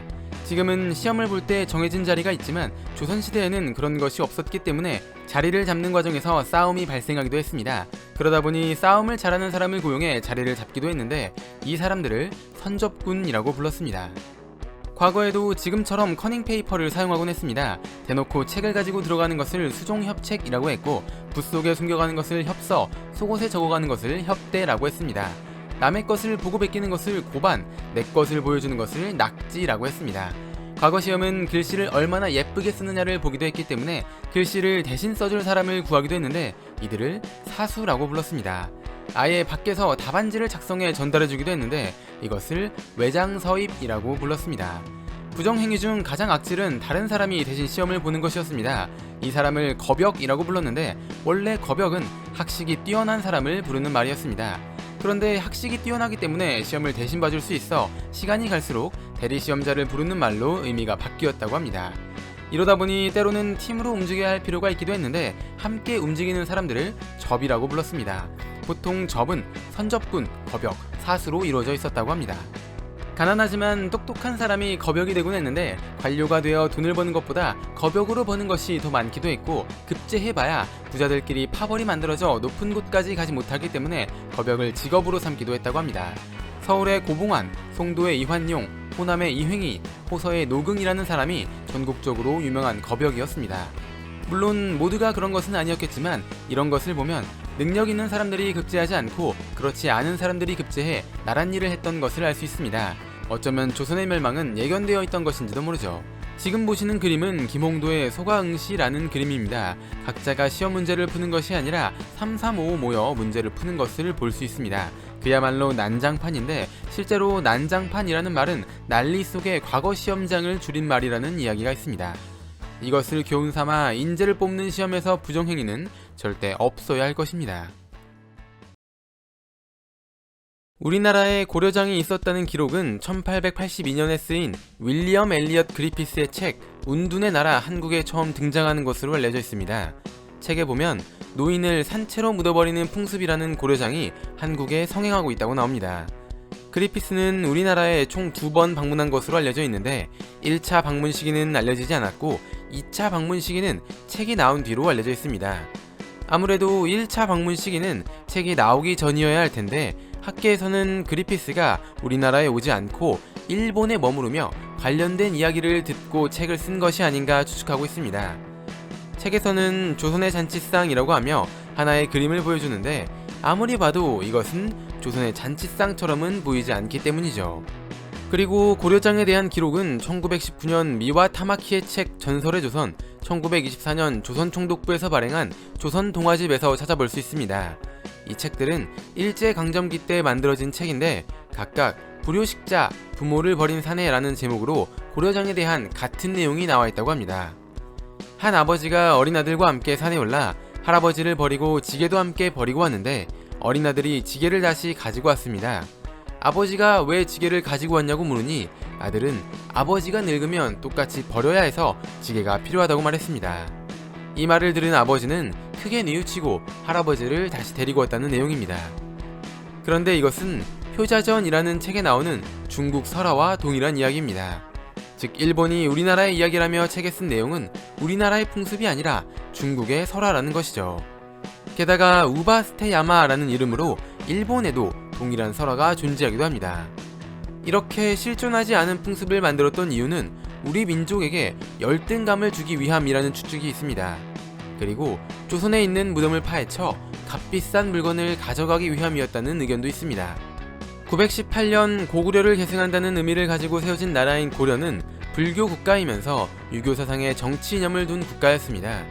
불교와 유교는 기본적으로 부모님께 잘하는 효를 중요하게 여깁니다. 그렇기 때문에 고려도 효를 중요하게 생각했습니다. 심지어 법을 만들어 불효자를 처벌하기까지 했죠. 고려의 전반적인 내용이 정리되어 있는 고려사를 보면 부모나 남편이 죽었는데 슬퍼하지 않고 잡된 놀이를 하면 징역 1년, 상이 끝나기 전에 상복을 벗고 평상복을 입으면 징역 3년에 처한다고 나옵니다. 부모가 죽었을 때 자식이 무덤 근처에 살며 무덤을 지키고 보살피는 것을 여묘 혹은 심효살이라고 하는데, 직접 심효살이를 한 사람에게는 정문이라는 효자를 표창하기 위해 마을 입구에 세우는 문을 내리기도 했으며 직급을 높여주기도 했습니다. 이처럼 효를 중요하게 생각하는 나라에서 나이든 부모를 버리고 오는 고려장 같은 풍습이 있었다고 생각하는 것 자체가 조금 힘들지 않나 하는 생각이 듭니다. 실제로 신빙성 있는 여러 기록을 살펴봐도 고려장에 대한 기록은 전혀 찾지 못했다고 합니다. 그래서 학계에서도 고려를 떠나 우리나라 역사에서 고려장이라는 것은 없는 풍습이라는 게 정설로 받아들여지고 있습니다. 과거의 담배는 지금처럼 가공된 형태가 아니었고 불을 구하는 것도 쉽지 않았기 때문에 많은 사람들이 쉽게 피우진 못했습니다. 시간이 흘러 담배를 마는 기술이 발전하고 권련이 보급화되면서 담배를 피우는 사람이 많아졌습니다. 조선시대에 담배가 들어올 때는 파이프 형태의 담배가 들어왔습니다. 처음에는 양반이나 평민이나 신분을 가리지 않고 사용했습니다. 하지만 양반들은 평민들과 똑같은 담뱃대를 사용한다는 것이 못마땅했고 신분을 나타낼 수 있는 차별화된 담뱃대를 만들어냈습니다. 담뱃대는 담배를 담아 태우는 담배통, 연기가 통과하는 설대, 입에 물고 빠는 물부리로 이루어져 있습니다. 양반들은 담배통이나 물부리를 호화롭고 사치스럽게 꾸미기 시작했으며 일부는 금으로 만들어 자신의 재산을 자랑하기도 했습니다. 그리고 설대의 길이를 늘리기 시작했는데 길이가 길어지면 피우는 사람이 직접 불을 붙일 수 없었기 때문에 누군가 불을 붙여줘야 했습니다. 즉, 이렇게 긴 담배를 사용한다는 것은 불을 붙여줄 하인이 있다는 뜻이고 신분이 높다는 것을 자연스럽게 어필할 수 있었죠. 이런 형태의 담뱃대를 장죽이라고 불렀으며 양반들만 사용했고, 짧은 형태의 담뱃대는 곰방대라고 불렀으며 양반이 아닌 사람들이 사용했습니다. 조선은 물론 서양에서도 처음 담배를 발견했을 때는 약초로 활용되었습니다. 우리나라의 최초의 백과사전인 이수광이 편찬한 지복유설에 보면 담배는 약 항목으로 분류되어 있습니다. 그리고 담배는 가래를 없애주고 술을 깨게 해주며 소화를 도와주고 추위를 막아줬는데, 이런 이유 때문에 남쪽에서 온 신비한 풀이라고 해서 남령초라고 불리기도 했습니다. 그래서 어른들은 물론 어린아이들까지 담배를 피웠던 것이죠. 프랑스의 장 니코라는 사람은 담배를 약초로 활용하기 위해 재배를 시작했습니다.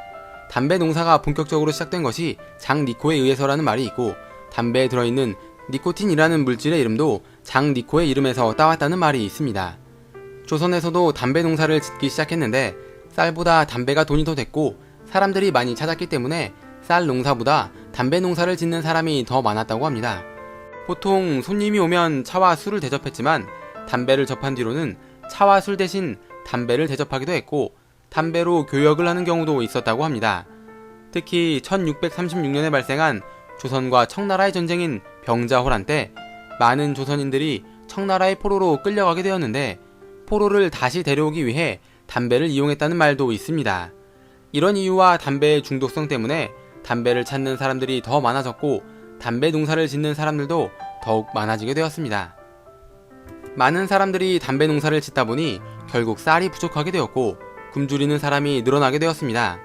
하지만 이런 상황에서도 사람들은 담배를 피웠으며 끼니는 걸러도 담배는 거르지 않는 사람도 많이 있었다고 합니다. 애초에 약초로 알려진 담배였기 때문에 여자는 물론 어린아이도 담배를 즐겨 피웠으며 훈장님과 학생이 맞담배를 피우기도 했고 할아버지가 손자에게 담배 피우는 법을 알려주기도 했었습니다. 지금처럼 담배에 대한 예절이 정해지지 않았던 때라 사람과 장소에 구애받지 않고 담배를 피워 화재가 많이 일어나기도 했고 심지어 임금님 앞에서 피우는 경우도 있었습니다. 이후에 담배가 좋지 않다는 것이 알려지기 시작했고 사람들은 담배를 끊으려고 했지만 이미 중독되어 끊을 수 없는 상황이 되어버렸습니다. 조선의 실학자 이익의 성호사설에 보면 담배는 돈이 많이 들고 건강을 나쁘게 하는 이로운 것보다 해로운 것이 더 많은 물건이다 라고 나오고 담배를 구하러 다닐 시간에 공부를 한다면 대현이 될 수 있고 부자가 될 수 있다고 말하고 있습니다. 마치 오늘날 부모님들이 게임할 시간에 공부를 하면 서울대에 가겠다 라고 말하는 것과 같은 상황이죠. 담배 중독은 일반 백성들뿐만 아니라 제신들도 마찬가지였습니다. 심지어 병자호란이 일어나기 전 청나라가 조선에 언제 침입할지 모르는 시점인데도 모여서 담배만 피우고 아무것도 하지 않았다는 기록이 있습니다. 조선의 21대 왕인 영조는 담배가 해롭다고 생각해 담배 피우는 것과 농사 짓는 것을 금지시키기도 했지만 22대 왕인 정조가 제사를 지낼 때 술은 금지하지만 담배는 피워도 된다고 말했다고 합니다. 23대 왕인 순조는 애들이 젖만 떼면 담배를 찾는다고 한탄을 했다는 기록이 있습니다. 개항 이후 관련 형태의 담배가 들어오기도 했고 신분 제도가 폐지되면서 장죽은 사라지고 주머니에 들어가는 작은 담배가 인기를 끌어 지금과 같은 형태로 만들어지게 되었습니다. 과거 약초로 분류되었기 때문에 어린아이도 피웠고 처음 접하는 것이라 예절도 몰랐던 담배지만 지금은 유해물질이 많이 들어있다는 것도 알고 어떻게 피워야 다른 사람에게 피해가 가지 않는다는 것도 알게 되었습니다. 어쨌거나 담배는 기호식품이기 때문에 피울지 말지를 정하는 것은 본인이지만 조선시대가 아닌 현대를 살고 있으니 담배 예절을 잘 지켜 피우는 것이 좋을 것 같습니다. 어떤 사건이 발생했을 때 관련된 사람을 신문해 그들이 알고 있는 정보를 얻는 것은 사건을 해결하기 위해 꼭 필요한 일입니다. 하지만 일부의 범죄자들은 입을 꾹 닫기 때문에 이들의 입을 열기 위한 무언가가 필요할 때가 있습니다. 과거엔 고문을 하는 것이 합법이었기 때문에 주로 참을 수 없는 고통을 주는 방법을 사용하곤 했죠. 조선에선 원하는 정보를 얻기 위해 넓적한 몽둥이를 이용해 죄인의 정강이를 때리곤 했는데 이것을 형문이라고 불렀습니다. 형문은 보기보다 아프고 고통스러웠습니다. 정강이를 맞다 죄인이 죽는 경우도 자주 있었죠. 그래서 한 번 때릴 때 30번 이상 때리면 안 됐고 형문을 다시 집행하기 위해선 3일을 쉬어야 했습니다. 만약 형문을 버티고 입을 열지 않으면 다음 단계인 낙형으로 넘어갔는데 낙형은 불에 달군 쇠를 몸에 지지는 고문 방법이었습니다. 낙형은 기원전 1600년에 존재했다고 알려진 중국의 고대 국가 은나라의 주왕이 처음 만들어낸 것으로 알려져 있습니다. 사극을 보면 쇠를 온몸에 지지는 장면이 나오는데 그럴 경우 죄인이 죽을 가능성이 있기 때문에 조선에서 시행될 때는 발바닥을 지졌다고 합니다. 인간은 몸이 불에 탈 때 가장 큰 고통을 느낀다고 합니다. 이와 같은 고통을 주는 낙형은 당하는 사람 입장에서 굉장히 끔찍할 수밖에 없었고 당하다 보면 결국 입을 열 수밖에 없었습니다.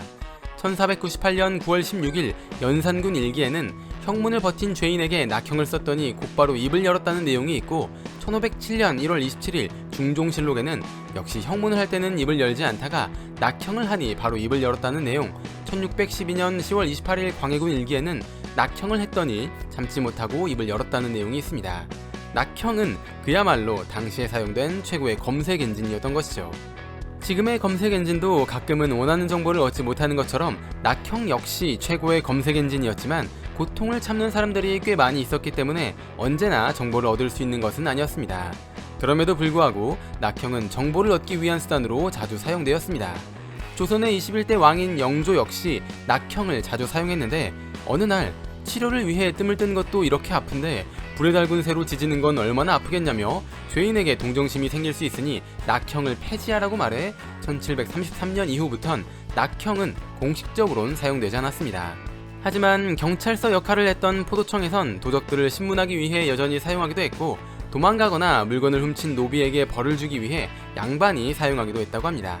낙형은 살이 달궈지는 소리 때문에 현대에 와서는 지글이라고 불리고 있기도 한데 조선뿐만 아니라 전 세계적으로 사용되었습니다. 지금은 인권 문제로 없어진 검색 엔진이지만 아주 가끔 비공식적으로 다른 형태의 검색 엔진이 사용되는 경우도 있는 것 같긴 합니다. 혹시 저를 대신해서 군대에 다녀오실 분 계시나요? 돈을 드리겠습니다. 라고 하면 안 되겠죠. 군대는 누군가 대신 가줄 수 없을 뿐더러 이런 공고를 올리면 저는 처벌을 받게 될 것입니다. 하지만 조선에서는 이런 공고가 심심치 않게 올라왔습니다. 조선은 크게 양반, 중인, 상민, 천민 4가지 신분으로 구성되어 있었습니다. 이 중 양반, 중인, 상민을 양인이라 불렀는데 16살에서 60살의 양인은 의무적으로 군대에 가야 했습니다. 그런데 1500년대 이후부터는 양반들은 군대에 가지 않도록 제도가 바뀌어 군인들의 대부분이 농민들로 이루어지게 되었습니다. 이러다 보니 농사를 지을 사람이 부족해져 집안의 식량뿐만 아니라 나라의 식량이 부족해지자 군대에 가는 대신 배와 무명을 바치도록 하기도 했는데, 이것을 포목 혹은 군포라고 불렀으며 보통 면포 두피를 내야 했습니다.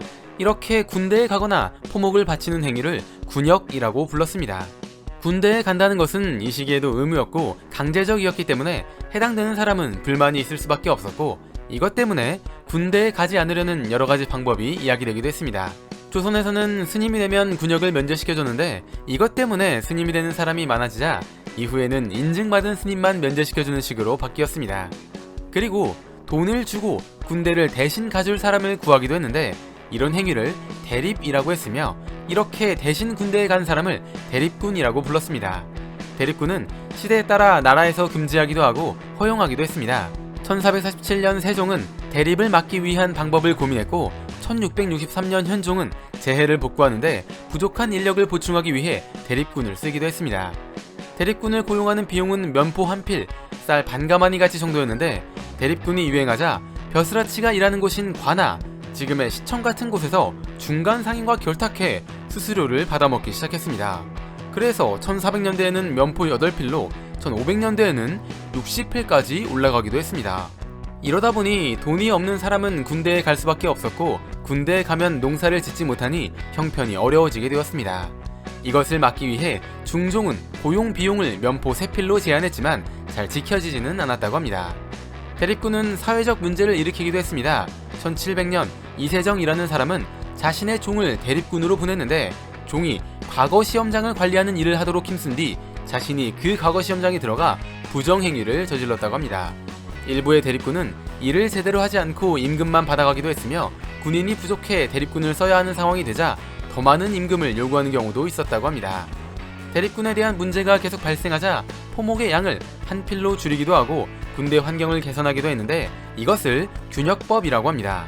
균역법은 시행됐을 당시에는 큰 효과를 보지 못했지만 군역에 대한 부담이 줄어들어 대립군이 점점 사라지게 되었고, 일부의 사람들을 제외하면 본인의 군대 문제는 본인이 해결하는 식으로 바뀌게 되었습니다. 이렇게 이제는 사라져버린 문제가 많은 대립군이지만 가진 것 없는 사람에게는 돈을 벌 수 있는 기회이자 공을 세워 성공할 수 있는 기회로 사용되기도 했습니다. 조선시대의 대표적인 형벌인 곤장, 죄인을 묶어놓고 넓은 나무판으로 엉덩이를 때리는 형벌로 알려져 있습니다. 지금은 체벌이 금지되어 있기 때문에 학교에서 매를 맞는 경우가 없지만, 그 이전에 학교를 다녔던 분들은 손바닥이나 종아리를 맞은 경험이 있을 것입니다. 그래서 곤장이 그렇게 심한 형벌은 아니겠구나 생각할 수 있지만, 군법을 어긴 자를 처벌할 때만 사용한 것으로 추측되는 특수하고 엄한 형벌이었습니다. 곤장은 고작 10대만 맞아도 엉덩이 살점이 떨어져 나가고 맞는 도중 목숨을 잃는 경우도 많이 있었습니다. 운 좋게 곤장을 맞고 살아남는다고 해도 하반신이 불구가 되는 경우도 있었다고 합니다. 그래서 숙종 때부터는 30대 이상 치는 것을 금지하기도 했습니다. 젊은 사람도 곤장을 맞다 죽을 정도였으니 나이 든 사람에게는 더욱 끔찍한 형벌이었을 것입니다. 그래서 나이 든 아버지 대신 아들이 곤장을 맞는 경우도 있었습니다. 처음에는 이렇게 부모의 형벌을 대신하는 식이었습니다. 그러다 양반 대신 노비가 맞기도 했고, 이후에는 돈을 주고 대신 맞아줄 사람을 구하기도 했습니다. 이윽고 이것은 아르바이트 형태로 자리잡게 되었는데, 이렇게 대신 곤장을 맞아주는 사람들을 매품팔이라고 불렀습니다. 소설 흥부전을 보면 30냥을 줄 테니 대신 매를 맞는 게 어떻냐는 제안을 하는 장면이 나옵니다. 흥부는 가족들을 먹여 살리기 위해 30대를 맞고 30냥을 벌어올 것을 다짐하기도 하죠. 물론 의뢰인이 석방되는 바람에 흥부는 매를 맞지 않았고 돈도 벌지 못하긴 했습니다. 잡다한 기록이라는 의미를 가진 성대중의 청성잡기에도 매품팔이에 대한 재밌는 기록이 나옵니다. 매품팔이를 직업으로 하는 사람이 있었는데, 그날도 어김없이 5냥을 받고 매를 맞으러 왔다고 합니다. 곤장을 때리는 사람은 그가 자주 오는 것이 너무 얄미워 평소보다 세게 때렸더니, 매품팔이는 이것을 참지 못하고 5냥을 줄 테니 살살 때려달라고 말했습니다. 곤장을 때리는 사람은 이것을 무시하고 계속 세게 때렸는데, 매품팔이는 자신이 죽을 것을 직감해 5냥을 더 줄 테니 제발 살살 때려달라고 말했다고 합니다. 결국 그는 5냥을 벌기 위해 10냥을 주고 매도 맞고 온 것입니다. 이런 기록을 봤을 때 조선에서는 대신 매를 맞아주며 생계를 유지했던 사람들이 제법 있었을 것으로 추측해 볼 수 있습니다. 그런데 이때 가해지던 매질이 모두 곤장인 것은 아니었습니다. 곤장은 아주 특수한 경우에만 행해지기 때문에 일거리가 되기엔 횟수가 부족했습니다. 사극을 보면 매우 쳐라! 라고 말하며 곤장을 때리는 장면이 나오는데 이것은 대부분이 장형으로 곤장과 비슷하지만 조금 약한 형벌이었습니다. 하지만 장형 역시 죽을 위험이 있는 것은 마찬가지였죠. 넓은 나무판으로 때리는 곤장과는 다르게 장형은 얇은 막대기로 때린다는 특징을 가지고 있습니다. 장형은 60대, 70대, 80대, 90대, 100대로 나누어 형을 집행할 수 있으며 돈으로 형을 대신할 수도 있었습니다. 10대에서 50대까지는 태형이라고 불렀는데 이건 역시 돈으로 대신할 수 있었습니다.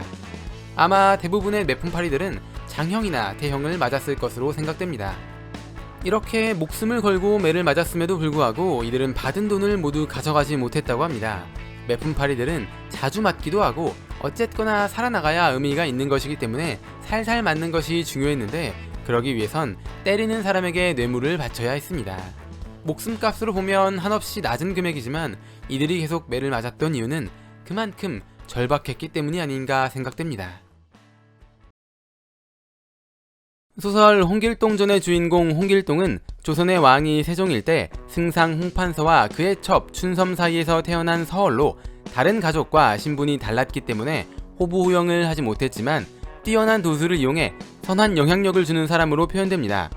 홍길동전에 영감을 준 실존인물 홍길동에 대한 기록은 연산군 일기에 등장하는데 이것으로 홍길동이 활동하던 시대는 연산군 때인 것으로 추측해 볼 수 있습니다. 홍길동이 태어난 것으로 알려진 연도는 1443년인데 홍길동의 아버지인 홍상직은 1424년에 사망한 것으로 알려져 있기 때문에 홍길동의 출생연도는 정확하게 알 수 없습니다.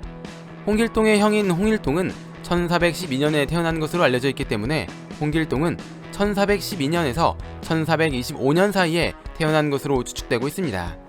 그런데 홍길동이 체포된 연도는 1500년으로 만약 홍길동이 1425년에 태어났다고 하면 체포될 때 홍길동은 70대 노인이라는 이야기가 됩니다. 조선시대 양반의 평균 수명은 50살 정도 됐는데 홍길동 그는 대체 어떤 삶을 살았던 것일까요?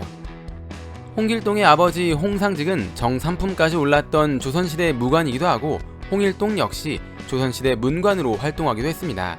게다가 홍일동의 딸, 즉 홍길동의 조카는 조선의 9대 왕인 성종의 후궁인 수계의 홍씨였기 때문에 홍길동의 집안은 소설과 마찬가지로 어마어마한 양반 가문이었습니다.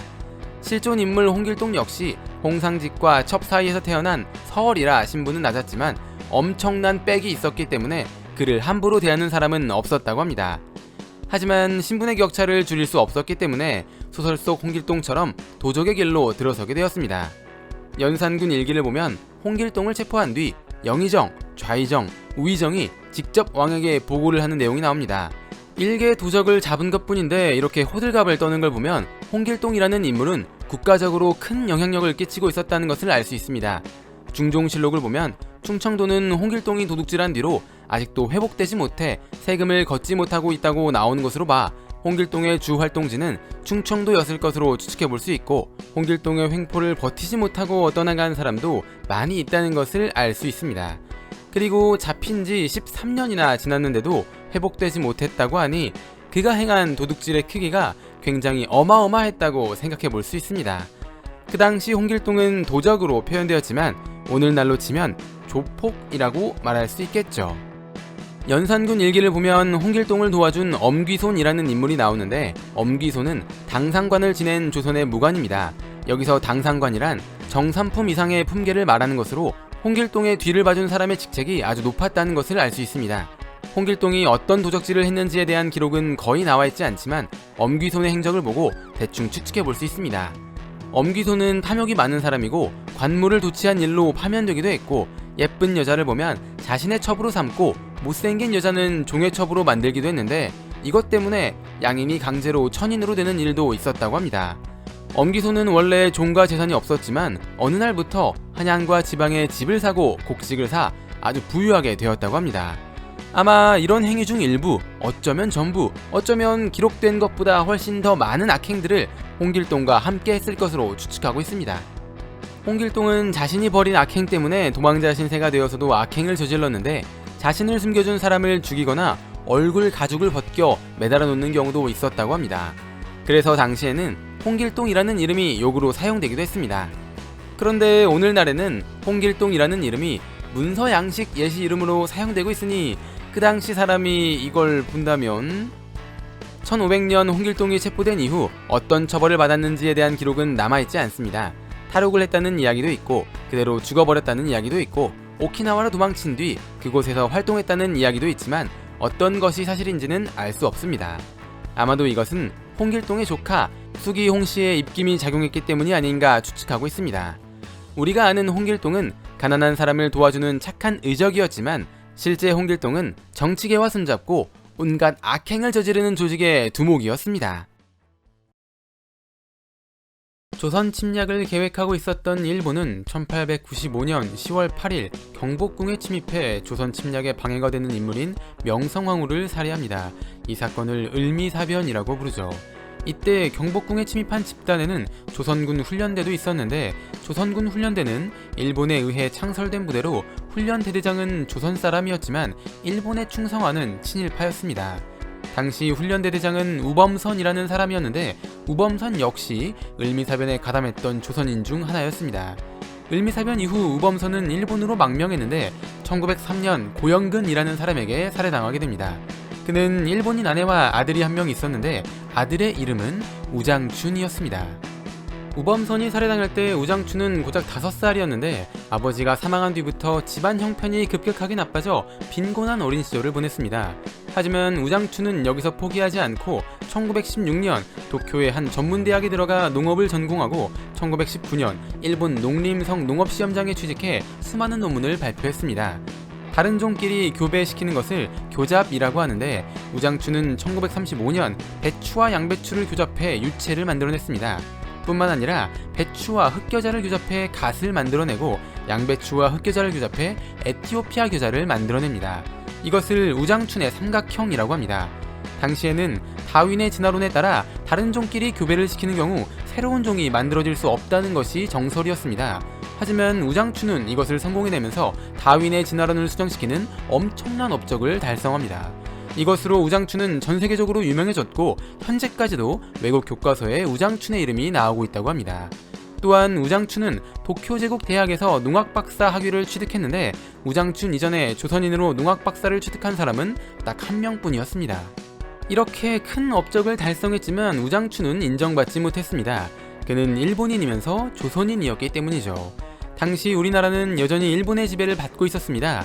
그러다 1945년 드디어 지배에서 벗어날 수 있었지만 조선이라는 한 나라는 남한과 북한으로 나누어지게 됩니다. 분단의 슬픔을 뒤로한 채 어쨌든 우리나라는 새로운 시작을 해야 했습니다. 자원이 필요했고 인재가 필요한 시기였죠. 그러던 중 우장춘이라는 뛰어난 인재가 있다는 소식이 우리나라에도 전해집니다. 그래서 1947년 우장춘 박사 귀국추진위원회를 설립해 우장춘을 우리나라로 데려오기 위해 노력했습니다. 우장춘은 일본에 살며 비록 업적에 비해 큰 인정을 받지 못했지만 결혼도 하고 아이도 키우며 나름 괜찮은 삶을 살고 있었습니다. 한국인의 피가 흐르고 있지만 한국어도 못하는 그가 굳이 한국으로 올 이유는 없어 보였습니다.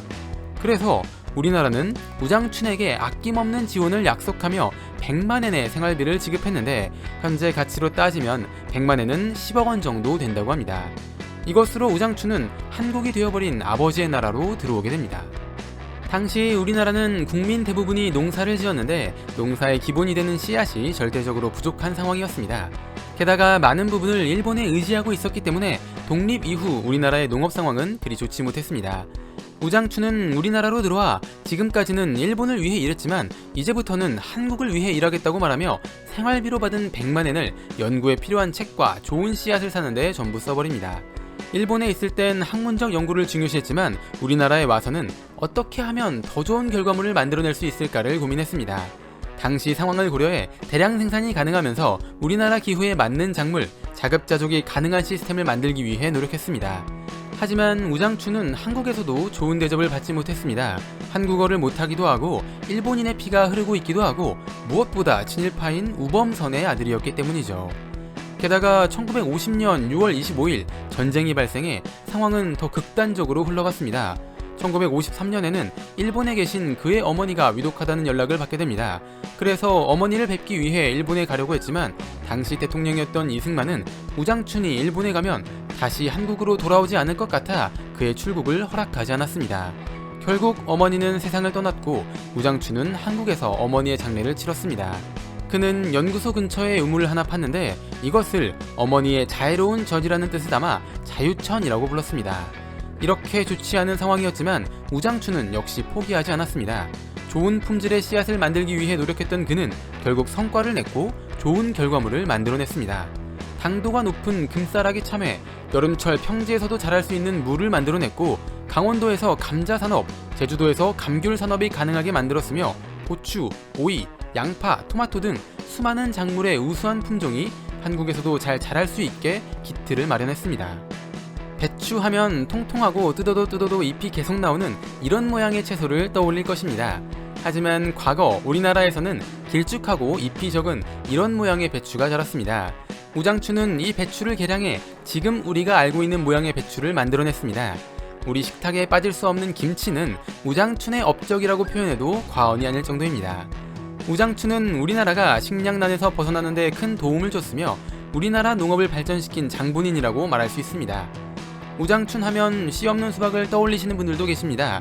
하지만 씨 없는 수박을 만든 사람은 일본의 키하라 히토시이며 우장춘은 씨 없는 수박을 소개하며 농업 발전의 중요성을 강조한 사람입니다. 1950년 그가 우리나라에 왔을 때부터 1959년까지 우장춘은 수많은 업적을 남겼습니다. 이것을 인정해 정부에서는 1959년 8월 7일 우장춘에게 훈장을 수여했습니다. 훈장을 받은 우장춘은 조국이 드디어 나를 인정해줬다 라고 말했다는 일화가 있습니다. 그런데 이 훈장은 조금 늦은 훈장이었습니다. 1959년 8월 10일 우장춘은 십이지장에 생긴 문제가 악화되어 세상을 떠나게 됩니다. 우장춘의 장례식은 사회장으로 치러졌는데 이것은 대한민국 정부가 수립된 이후로 치러진 첫 번째 사회장이었다고 합니다. 이승만은 우장춘이 살아있을 때 농림부 장관직을 제안했지만 이것을 거절할 정도로 우장춘은 권력보다 연구에 욕심이 있는 사람이었습니다. 우장춘은 한국농업과학연구소 소장의 자리에 있었지만 항상 작업복과 고무신만 신고 다녀 사람들은 그를 고무신 박사라고 부르기도 했습니다. 우장춘은 우리나라에 왔을 때 부산에 살았는데 부산에는 우장춘의 업적을 기억하기 위해 우장춘 기념관을 만들어 운영하고 있습니다. 국가적 중죄를 범한 죄인에게 왕이 직접 명령해 독약을 마시게 해 죽게 하는 형벌을 사사라고 합니다. 이때 쓰인 독약이 바로 사약인데 먹으면 죽는 약이라고 해 죽을 쌀을 사용한다고 생각할 수 있지만 왕이 직접 내리는 것이기 때문에 줄사를 사용합니다. 사약은 사람을 죽인다는 이유 때문에 끔찍한 형벌인 것 같지만 다른 사형 방법에 비하면 죄인을 꽤나 배려하는 형벌이었습니다. 다른 사형 방법으로는 참수형이나 능지형이 있었는데 이런 것들은 신체가 온전히 보존되지 못한다는 특징을 가지고 있습니다. 신체 발부 수지부모, 부모에게 물려받은 몸은 소중하게 다뤄야 한다는 인식이 강했기 때문에 신체가 온전히 보존되는 사약은 비록 죄를 지은 것이긴 하지만 시신을 수습하고 제사를 지낼 수 있는 기회를 자손들에게 보장했기 때문이죠. 게다가 참수형이나 능지형은 공개된 장소에서 이루어지기 때문에 신분을 떠나 죄인이 받는 굴욕감은 이루 말로 표현할 수 없을 정도였지만 사약은 공개되지 않은 장소에서 이루어지기 때문에 죄인이긴 하지만 명예를 존중해주는 형벌이었습니다. 사약은 궁중의 의약을 만드는 관청인 내의원에서 만드는 것으로 알려져 있으며 철저한 보안 속에서 관리되었기 때문에 정확한 제조법이 기록되어 있는 문헌이 남아있지는 않다고 합니다. 하지만 사람을 죽여야 했으니 독이 있는 약재를, 그리고 먹으면 열이 난다는 말이 있었기 때문에 열을 내는 약재인 비상, 부자, 천남성 같은 것들을 사용했을 것으로 추측하고 있습니다. 고대 중국에는 짐새라고 불리는 새가 있었는데 짐새는 독사를 주식으로 했다고 합니다. 그런 덕분에 짐새의 몸에는 독이 퍼져 있었는데 짐새의 깃털에서 추출한 독을 짐독이라고 불렀습니다. 고대 중국에서 사약을 만들 때 짐독을 이용했지만 이후에는 비소를 이용하는 것으로 바꾸었다고 합니다.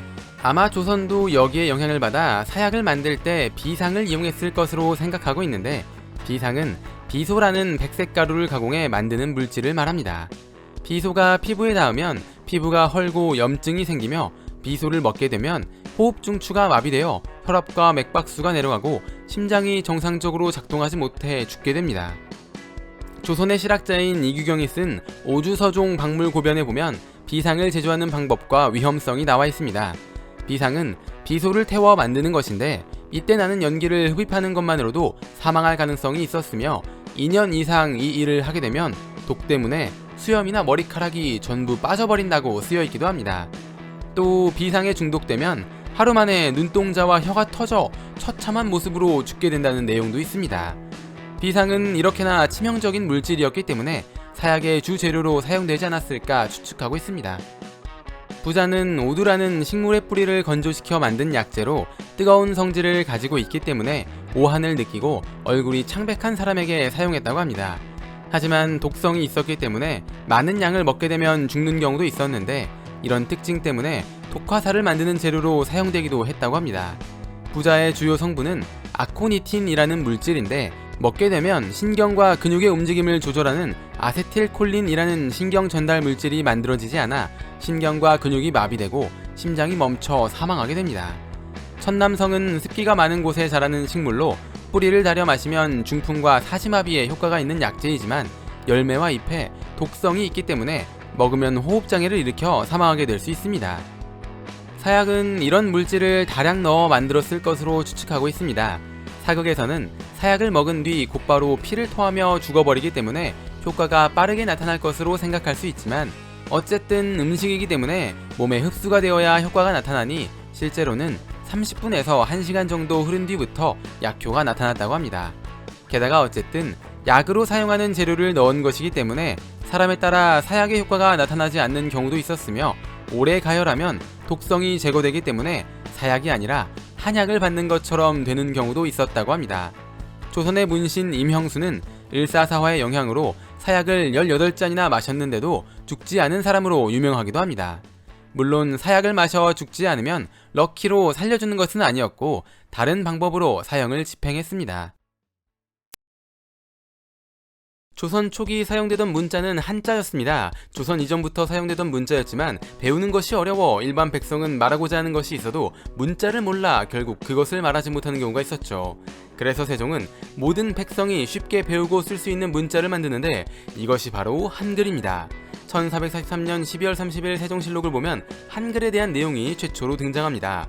언문이라고 하는 것이 바로 한글인데 백성들이 일상적으로 쓰는 글이라고 해서 언문이라고 했다고 합니다.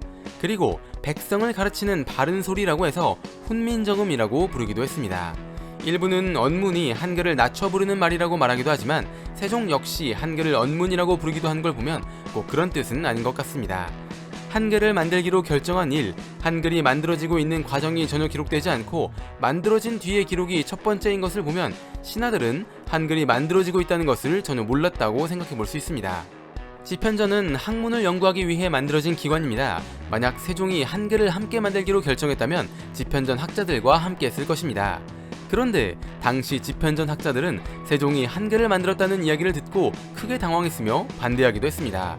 특히 정삼품의 지편전 부제학이었던 최만리는 상의도 없이 문자를 만든 것에 대해 비판했으며 한글을 야비하고 상스러운 무익한 글자라고 말했습니다. 당시 조선은 명나라의 눈치를 보며 조공을 바치던 나라였는데 이렇게 큰 국가적 사업을 명나라의 허락도 없이 했다는 것 때문에 혹시라도 관계가 틀어질까 걱정하기도 했습니다. 정사품의 지편전 직전 김문 역시 한글에 대해 계속 반대했는데 세종은 이런 김문에게 곤장 100대를 명하기도 했습니다. 한글을 지편전 학자들과 함께 만들었다면 이들이 반대하거나 처벌하는 일은 없었을 것입니다. 한글, 즉 훈민정음이라는 문자를 어떻게 사용하는지 그 방법을 알려주는 책이 훈민정음 해례본입니다. 그리고 훈민정음 해례본을 한글로 풀이한 것이 훈민정음 언해본입니다. 해례본과 언해본에는 세종이 한글을 만든 이유에 대해 쓰여있는데 나란말씀이 둥기게 달아로 시작하는 유명한 문장이 바로 그것입니다. 중간에 보면 내 일할 윙하야 어여삐 여겨 새로 28자를 맹가누니 라고 나와 있습니다. 여기서 나오는 내가 세종을 말하는 것으로 세종이 혼자 한글을 만들었다는 것을 증명하는 문장이라고 할 수 있습니다. 세종이 아끼던 문관 신숙주는 1441년부터 지편전에서 일했는데 일부의 사람들은 신숙주가 세종과 함께 한글을 만들었다고 말하기도 합니다.